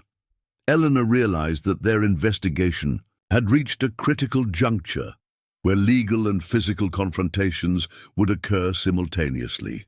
Success would require her to coordinate testimony that could convict Blackwood, while also helping to organize defensive preparations that could keep witnesses alive long enough to testify.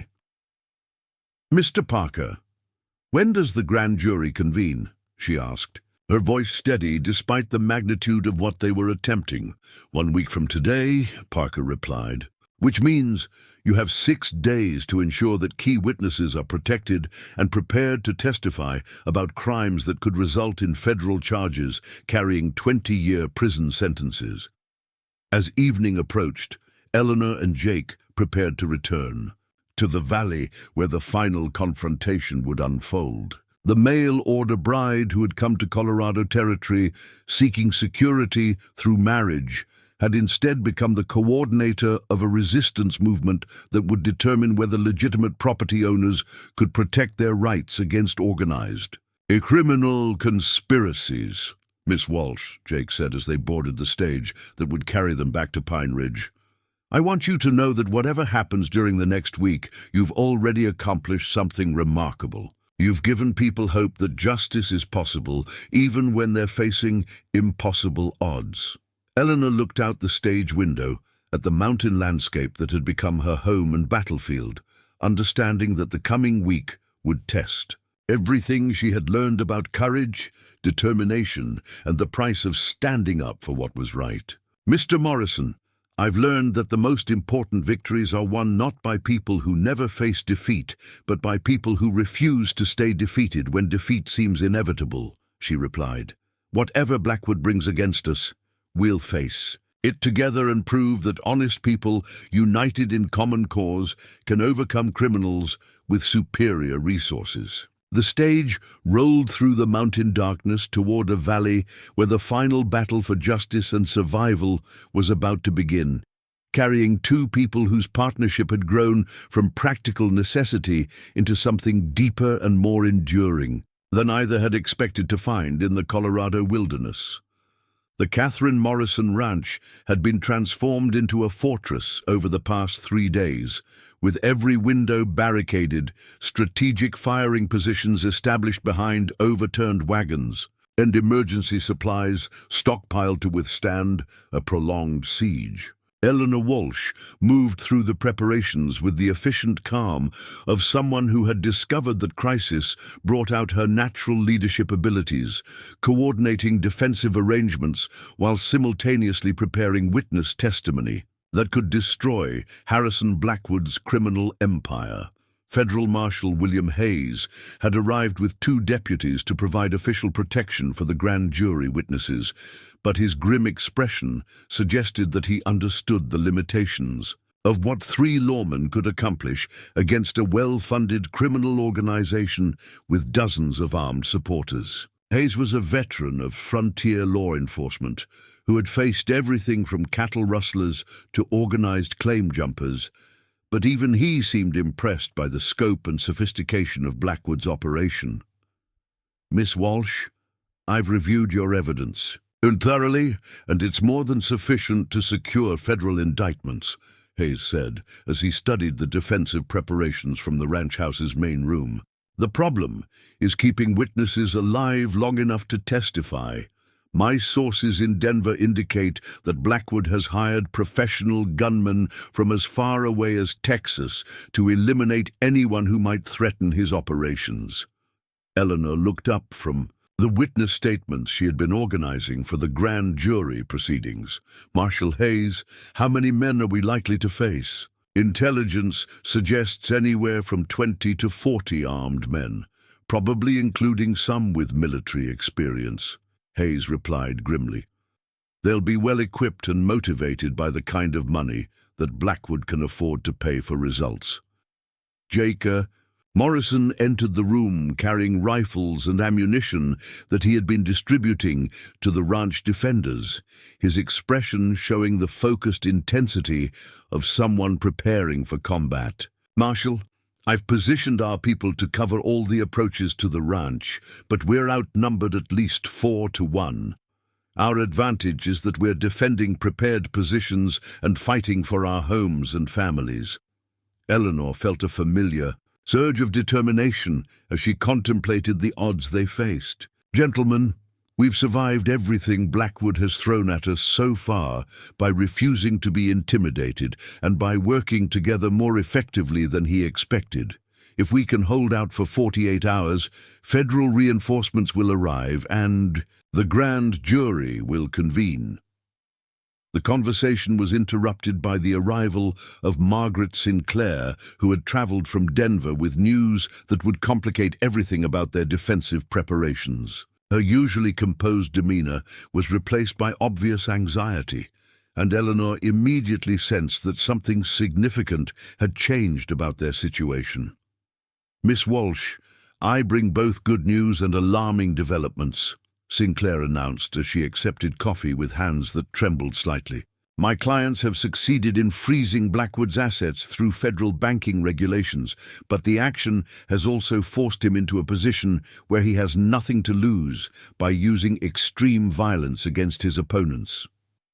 Eleanor exchanged meaningful glances with Jake and Marshal Hayes, understanding that financial pressure could make Blackwood even more dangerous than criminal exposure. "Miss Sinclair, what kind of extreme violence are you referring to?" "According to our sources, Blackwood has decided to eliminate all witnesses and evidence in one coordinated attack, then flee to Mexico with whatever portable assets he can salvage," Sinclair explained. "He's authorized his men to use whatever force is necessary to prevent anyone from testifying against him." Marshal Hayes stood and moved to the window, scanning the surrounding hills for signs of movement that might indicate the beginning of Blackwood's assault. "When is this attack expected to occur?"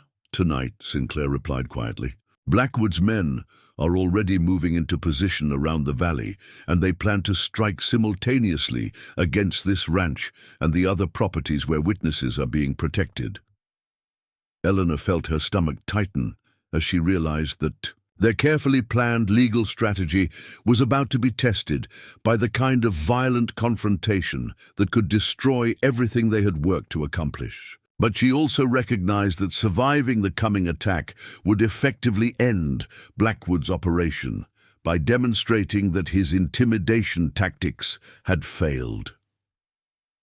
"Miss Sinclair, there's something I need to know," Eleanor said, her instincts warning that the timing of this information was too convenient to be entirely coincidental. "How did your clients obtain such detailed intelligence about Blackwood's plans?"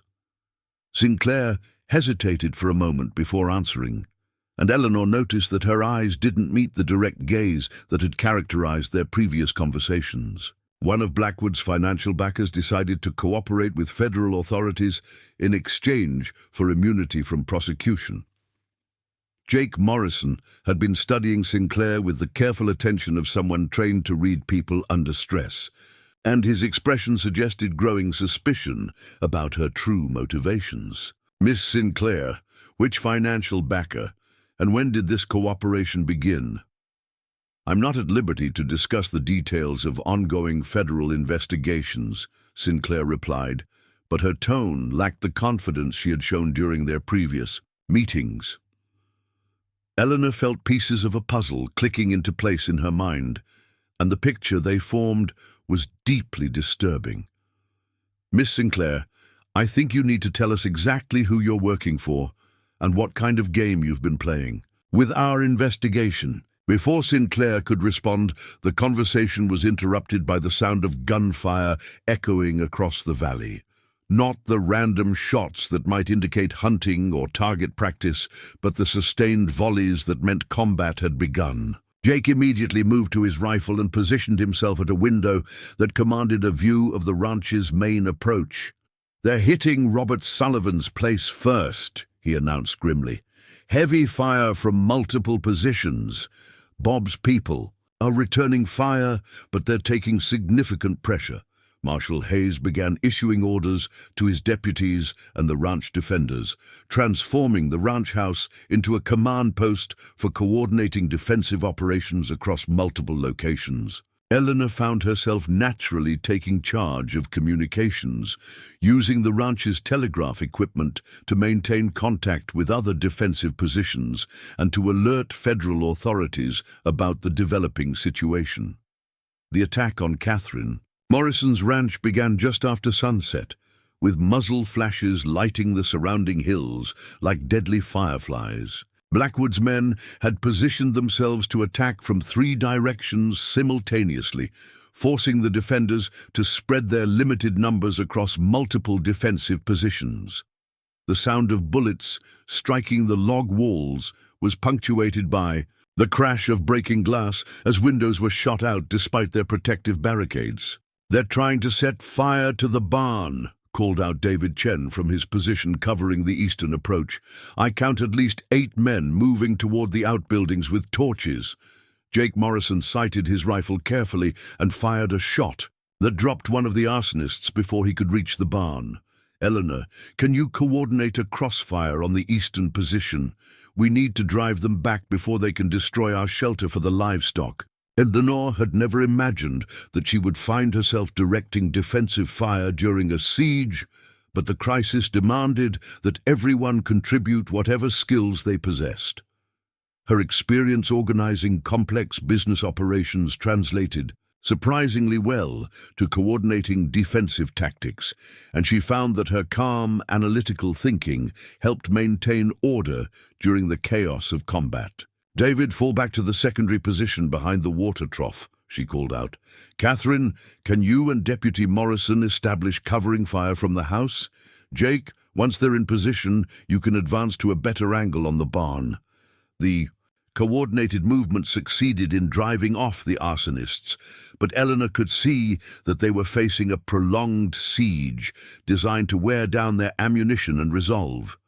Blackwood's men were well-equipped and professionally led, and they showed no signs of the reckless aggression that might allow the defenders to inflict decisive casualties.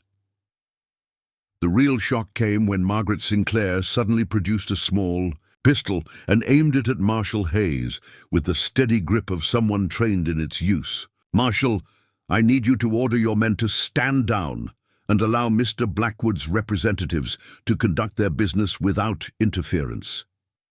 Eleanor felt the world shift around her as she realized that their trusted ally had been working for Blackwood all along, using her access to their plans and evidence to provide intelligence that enabled the coordinated attack they were now facing. "Miss Sinclair, or whatever your real name is, you've made a serious mistake," Marshal Hayes said with the calm professionalism of someone who had faced armed threats many times before. "Federal marshals don't negotiate with criminals and killing. A federal officer will bring more law enforcement attention than Blackwood can possibly handle." Sinclair's expression showed the strain of maintaining her deception under increasingly desperate circumstances. "Marshal, Blackwood has resources and connections that you can't imagine. Federal prosecution can be stopped through political pressure, but only if there are no witnesses left to testify about crimes that never officially occurred." Eleanor understood that Sinclair was revealing the full scope of Blackwood's corruption, which apparently extended to federal officials who could be bribed or intimidated into abandoning prosecution efforts. The realization was both terrifying and liberating, as it meant their survival would depend entirely on their own efforts rather than on protection from corrupted institutions. "Miss Sinclair, there's something you should know about the evidence we've gathered," Eleanor said, her voice steady despite the gun pointed at the room's only federal protection. "We've sent copies to multiple locations, including newspapers and congressional representatives who have their own reasons for wanting to see mining corruption exposed. Killing us won't prevent Blackwood's exposure. It will only add murder charges to the crimes he's already facing." The siege continued through the night, with attacks and counterattacks that gradually wore down both sides without achieving decisive results. Eleanor found herself moving between communication duties, ammunition distribution, and medical care for wounded defenders, discovering reserves of courage and competence that she hadn't known she possessed. The turning point came just before dawn, when Jake Morrison returned from a reconnaissance mission with intelligence that would change everything about their defensive strategy. "Eleanor, I've discovered something that explains why Blackwood is so desperate to eliminate us tonight. Federal authorities aren't just investigating his mining fraud. They've discovered that he's been selling gold ore to Confederate sympathizers who are financing terrorist activities against Reconstruction governments." Eleanor felt her breath catch as she realized the true scope of what they had uncovered. "Are you saying that Blackwood's operation involves treason as well as mining fraud?" "I'm saying that we've stumbled into a conspiracy that goes far beyond territorial crime," Jake replied grimly. "If federal authorities can prove that Blackwood has been supporting armed resistance to federal law, he'll face execution rather than prison time. That's why he's willing to risk everything to eliminate witnesses." As dawn broke over the Colorado mountains, Eleanor understood that their fight for survival had become part of a much larger struggle between legitimate government and the kind of organized criminality that threatened the basic foundations of law and order in the American territories. The siege would continue, but now she knew that their resistance had implications far beyond protecting individual property rights or exposing mining fraud. They were fighting to preserve the principle that honest citizens could stand against corruption without being destroyed by superior resources and political connections. Margaret Sinclair still held her gun on Marshal Hayes, but Eleanor could see doubt and fear replacing the confidence that had characterized her earlier deception. The morning light would bring federal reinforcements and the grand jury proceedings that could destroy Blackwood's entire operation. but only if enough. Witnesses survived to testify about crimes that reached into the highest levels of territorial and federal government. The first rays of dawn painted the Colorado mountains in brilliant gold as Eleanor Walsh crouched behind an overturned wagon, reloading her rifle with hands that no longer trembled despite the bullets whistling overhead. The siege had lasted through the night, transforming Catherine Morrison's ranch into a battlefield where the future of legitimate government in the territories would be decided by farmers, ranchers, and one determined woman who had discovered that survival sometimes required skills no finishing school had ever taught. Margaret Sinclair still held her pistol trained on Marshall Hayes, but Eleanor could see exhaustion and desperation replacing the cold professionalism that had characterized her deception. The false allies' position was becoming increasingly untenable as Blackwood's assault failed to achieve the quick victory that would have allowed her to claim she had been captured rather than collaborating with criminals. "Miss Sinclair," Eleanor called out during a brief lull in the firing, "you should know that federal cavalry units are approaching from 3 directions.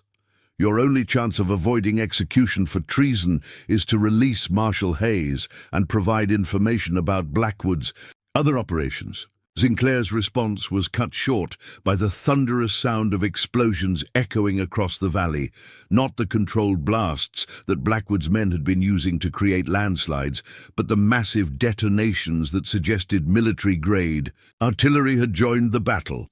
Eleanor felt a surge of hope as she realized that federal reinforcements had arrived with the kind of firepower that could end Blackwood's siege decisively.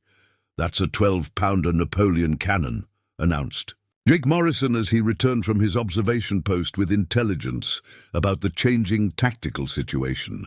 "Federal artillery battery setting up on the ridge above Sullivan's ranch.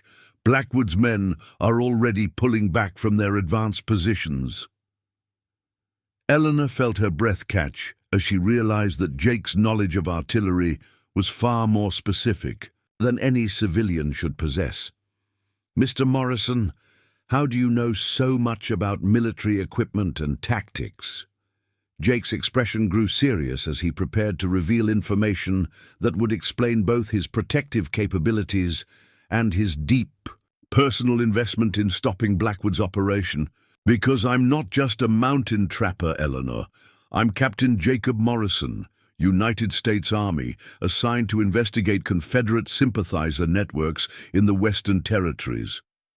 The revelation hit Eleanor like a physical blow as she understood that everything about their relationship had been built on a deception that rivaled Margaret Sinclair's betrayal. "You're a federal agent? You've been lying to me about your identity since the day we met. I've been undercover for 2 years, investigating reports of Confederate gold being used to finance resistance activities in Colorado and Wyoming territories," Jake explained, his voice carrying the weight of secrets that had clearly been difficult to maintain.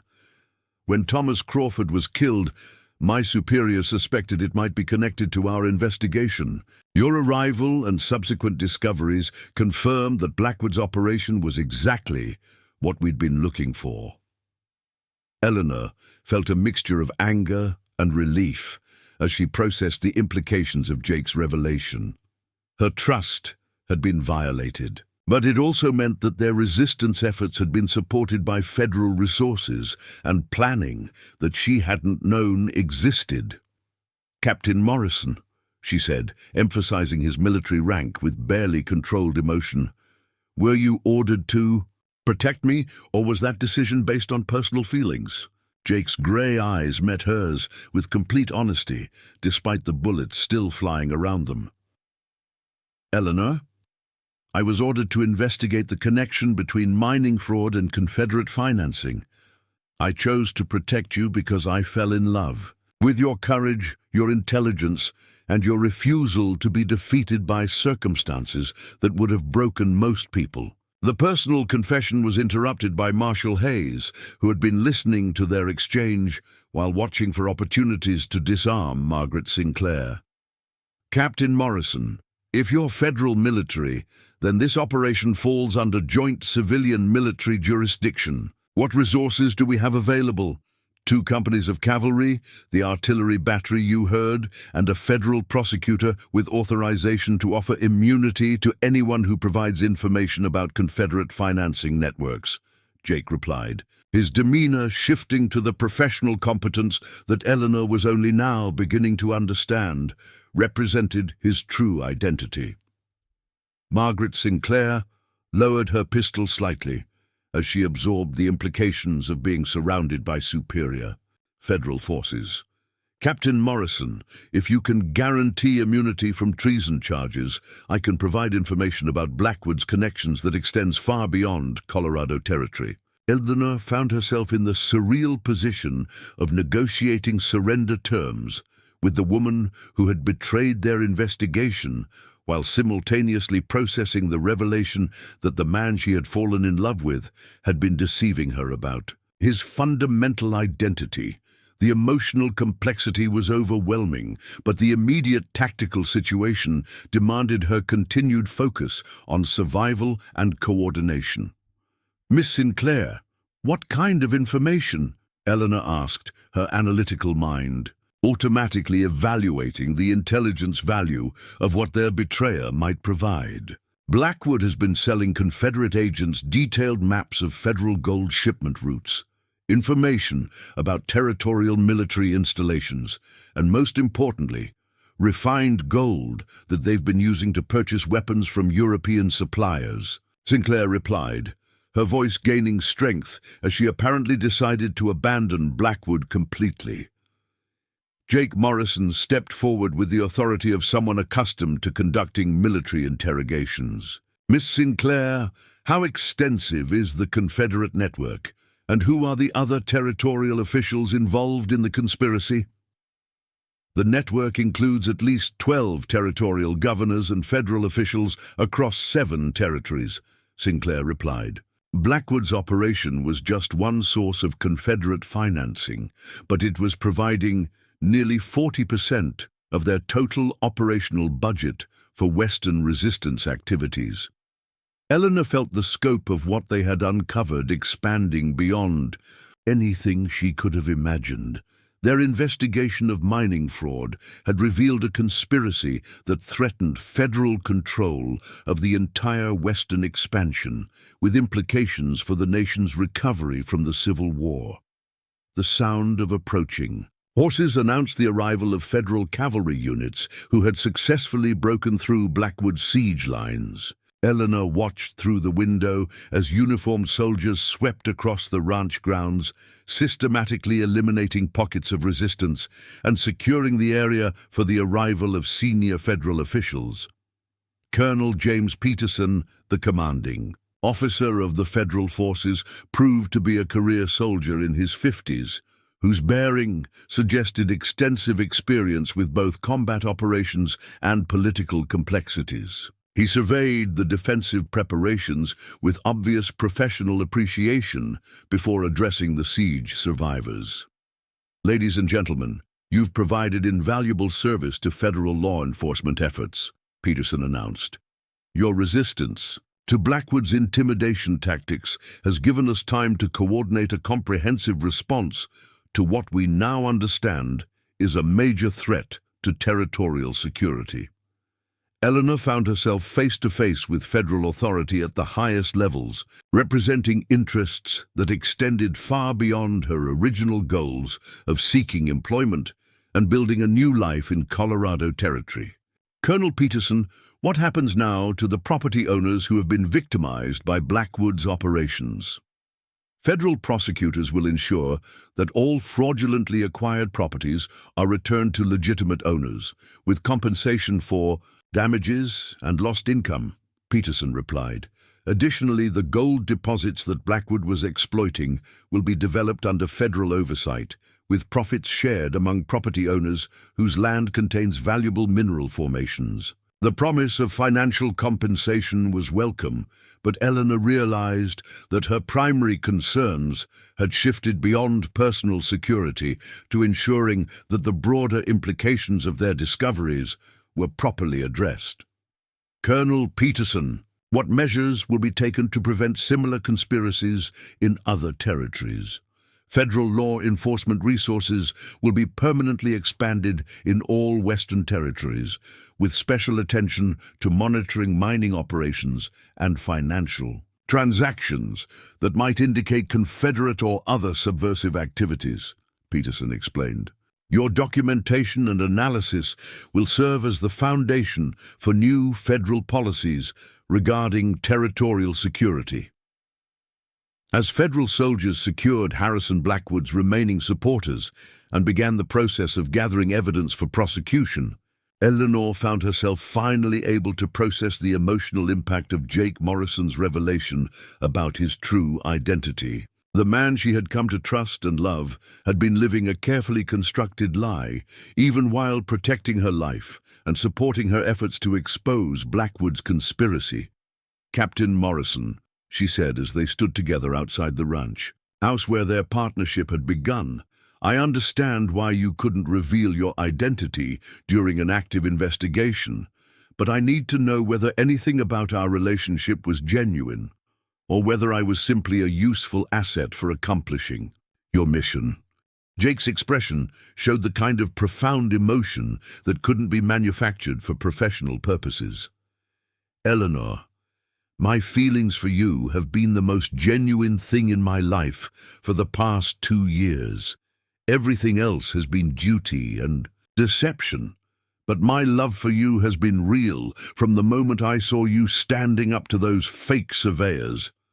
Eleanor studied his face carefully, using skills developed during years of evaluating people's honesty in business situations. What she saw convinced her that his feelings were indeed genuine, even if the circumstances that had brought them together had been orchestrated by federal investigation rather than chance. "Captain Morrison, when this investigation is complete and the prosecutions are finished, what happens to us?" she asked, her voice steady despite the uncertainty that surrounded their future. "That depends on whether you can forgive me for the deception and whether you're willing to build a relationship based on complete honesty rather than the secrets that have defined our situation so far," Jake replied. "I'm requesting reassignment to civilian status so we can start fresh with no hidden agendas or professional obligations." Eleanor felt a warmth spreading through her chest as she realized that the partnership she had been seeking since leaving Ohio was finally possible, but based on mutual choice rather than desperation or professional necessity. "Captain Morrison, I think we've both learned that the most important partnerships are built on shared values and mutual respect, not on the circumstances that bring people together." As the sun climbed higher over the Colorado mountains, Eleanor understood that her journey to the territories had led her to exactly the kind of life she had been seeking, though through paths she never could have imagined. The mail-order bride who had come west seeking security through marriage had instead found purpose through resistance, partnership through shared danger, and love through the kind of honesty that only emerged under the most extreme circumstances. The battle for Catherine Morrison's ranch was over, but Eleanor knew that the larger struggle to build honest communities in the Western Territories was just beginning. Tomorrow would bring grand jury proceedings, federal prosecutions, and the complex work of rebuilding trust in institutions that had been corrupted by men like Harrison Blackwood. But tonight, she was content to stand beside Jake Morrison. Captain or trapper, the distinction no longer mattered, and watch federal soldiers dismantle the last remnants of a conspiracy that had threatened everything they had worked to protect. 6 months after the siege at Catherine Morrison's ranch, Eleanor Walsh Morrison stood on the porch of her new home, a beautiful house built with timber from their own land and positioned to overlook both the valley where they had fought for their survival and the mountain peaks that promised endless possibilities for the future. The transformation in her circumstances still seemed dreamlike, but the calluses on her hands and the confidence in her bearing testified to how much she had changed since arriving in Colorado territory as a desperate mail-order bride. The federal grand jury. Proceedings had resulted in convictions that sent shockwaves through territorial politics and led to the largest prosecution of Confederate sympathizers since the end of the Civil War. Harrison Blackwood himself had been sentenced to life imprisonment for treason, while dozens of territorial officials faced charges that would reshape Western governance for decades to come. But perhaps more importantly for the local community, every property fraudulently acquired by Mountain Territory Development Corporation had been restored to its rightful owners, along with substantial compensation for damages and lost income. Mrs. Morrison, the surveyor from the Territorial Mining Office, is here to discuss the development plans for the gold deposits, called out Mary Henderson, who had become Eleanor's business partner in managing the complex financial and legal arrangements that governed their newfound mineral wealth. Eleanor smiled at the formal address, still adjusting to her married name and the respectability that came with being the wife of a man whose heroic service had earned recognition from territorial and federal authorities.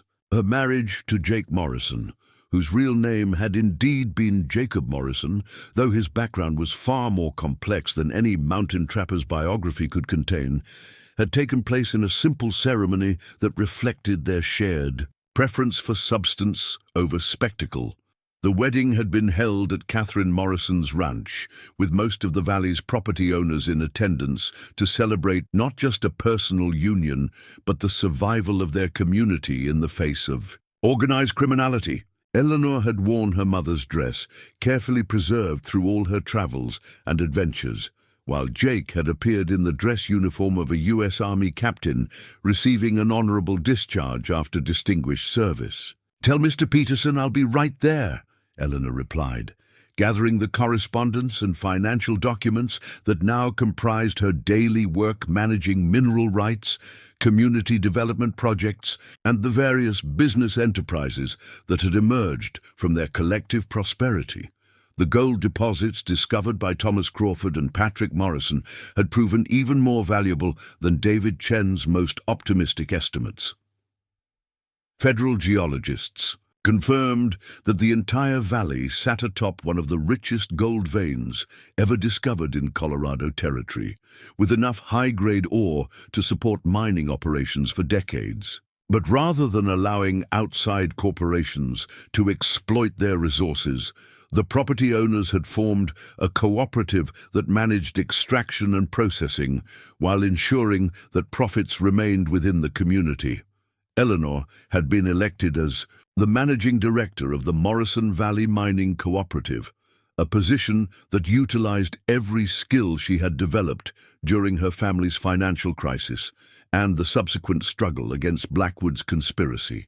Her administrative abilities, combined with Jake's knowledge of territorial law and government relations, had created a partnership that proved remarkably effective at navigating the complex world of mining finance and federal regulation. "The Territorial Mining Office has approved our application for expanded operations," announced James Peterson, the federal surveyor who had become a regular visitor as the cooperative's mining activities grew more sophisticated.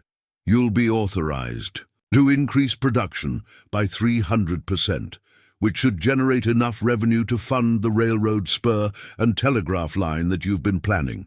Eleanor reviewed the approval documents carefully, her experience with territorial bureaucracy having taught her to examine all legal agreements thoroughly before accepting official assurances.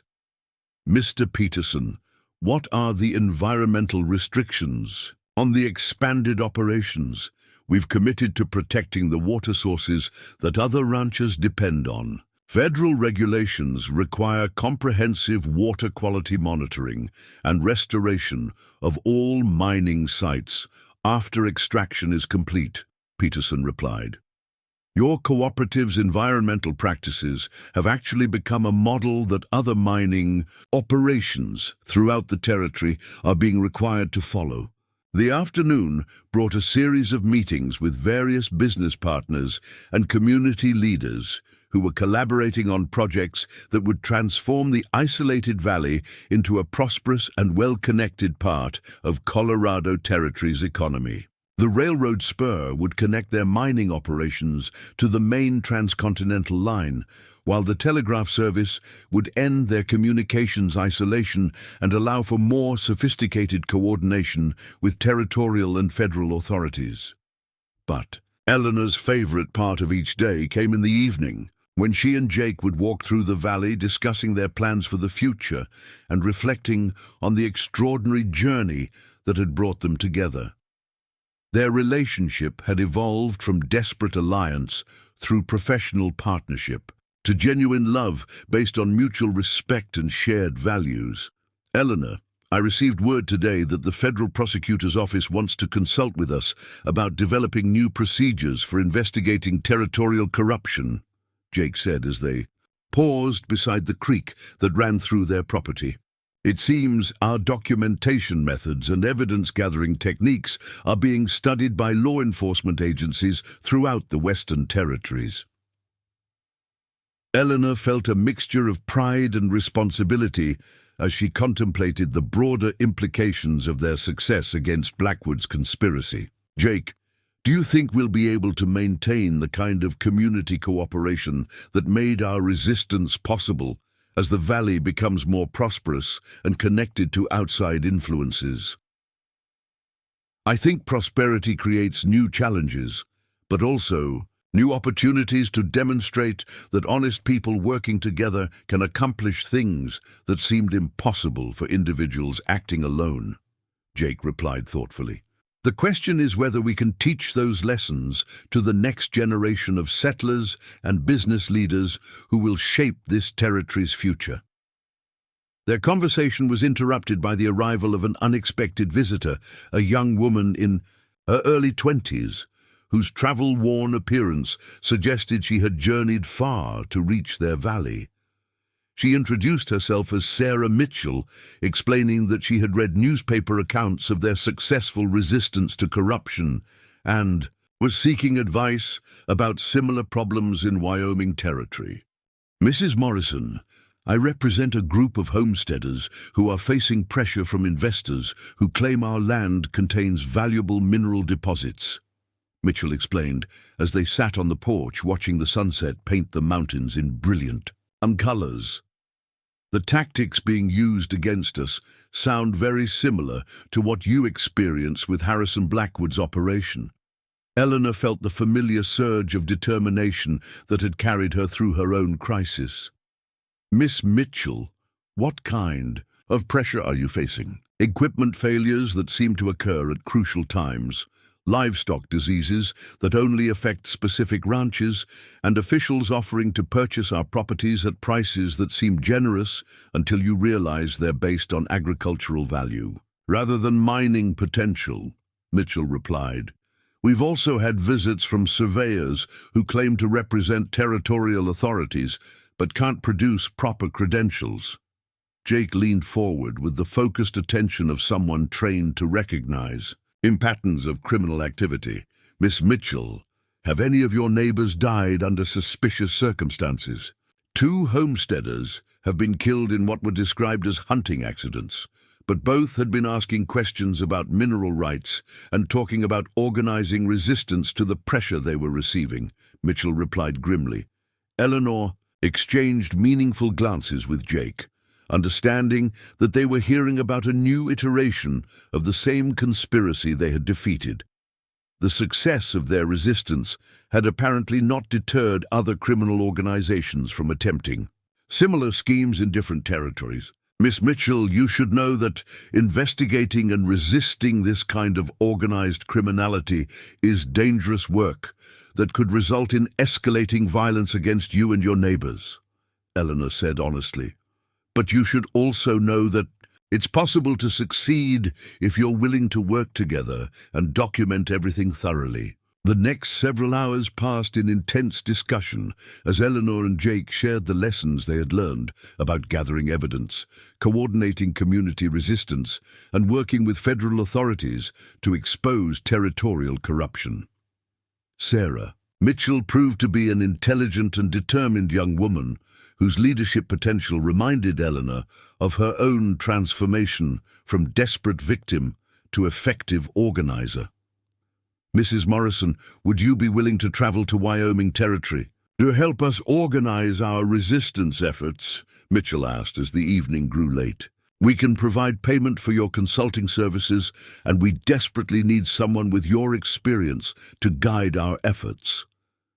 Eleanor looked at Jake, seeing in his expression the same sense of purpose that had motivated their own fight against injustice. "Miss Mitchell, Mr. Morrison and I will need to discuss this opportunity, but I can tell you that we've learned the importance of helping honest people protect themselves against organized criminality."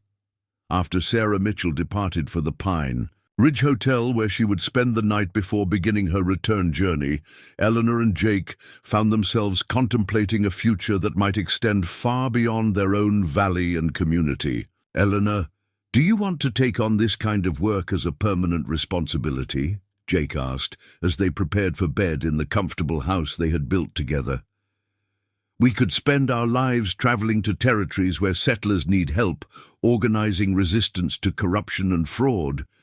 Eleanor considered the question carefully, understanding that it represented a choice between personal security and continued service to causes larger than their own interests. "Jake, I came to Colorado Territory seeking safety and partnership. Through marriage to a man I'd never met. What I found instead was purpose through fighting for justice and partnership based on shared values and mutual respect." "That doesn't answer my question about whether you want to spend our future helping other people fight similar battles," Jake observed with gentle humor. Eleanor smiled as she realized that the answer had been obvious from the moment Sarah Mitchell had asked for their help. "Jake, the most important thing I've learned is that real security comes from living in communities where honest people can trust each other and work together. If we can help create more communities like that, we'll be building the kind of world where our children can grow up safely." The conversation was interrupted by a gentle knock at their door, followed by Catherine Morrison's voice announcing that she had urgent news that couldn't wait until morning. Eleanor and Jake quickly dressed and found Catherine standing on their porch with a telegram that would change everything about their plans for the future. "This just arrived from the Territorial Governor's office," Catherine said, her voice carrying barely controlled excitement.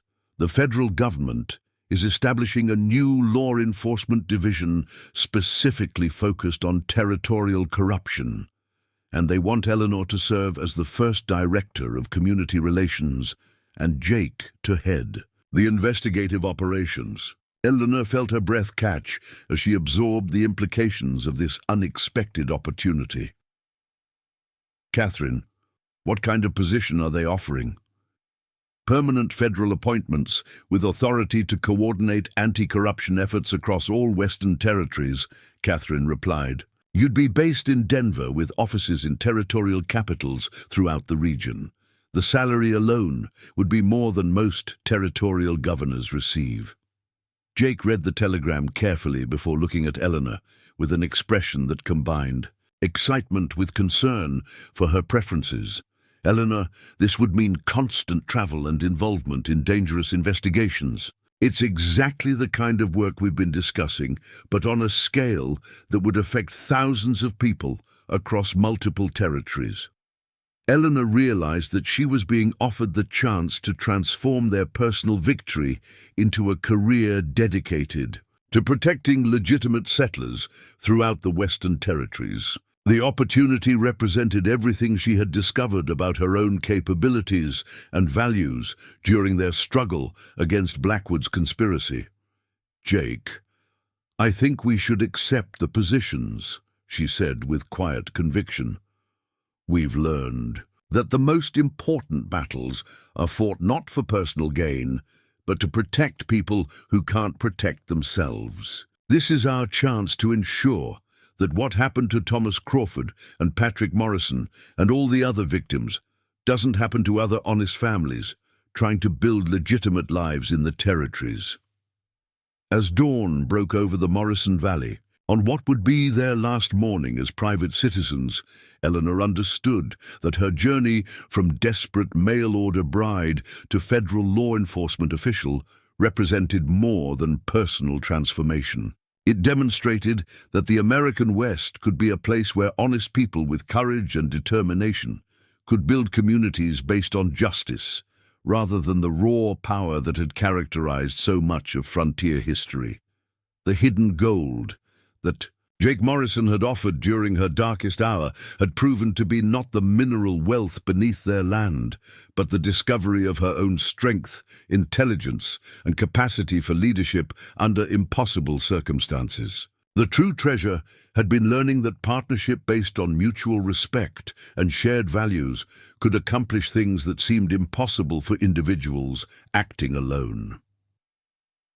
6 months later, Director Eleanor Morrison of the Federal Anti-Corruption Division would stand in a courtroom in Wyoming Territory, watching as another group of criminal conspirators received sentences that would protect honest settlers throughout the Western Territories. But she would always remember the morning when she had stood on her porch in Colorado Territory, understanding that real wealth came not from gold deposits, but from the knowledge that her life had purpose beyond her own security and happiness.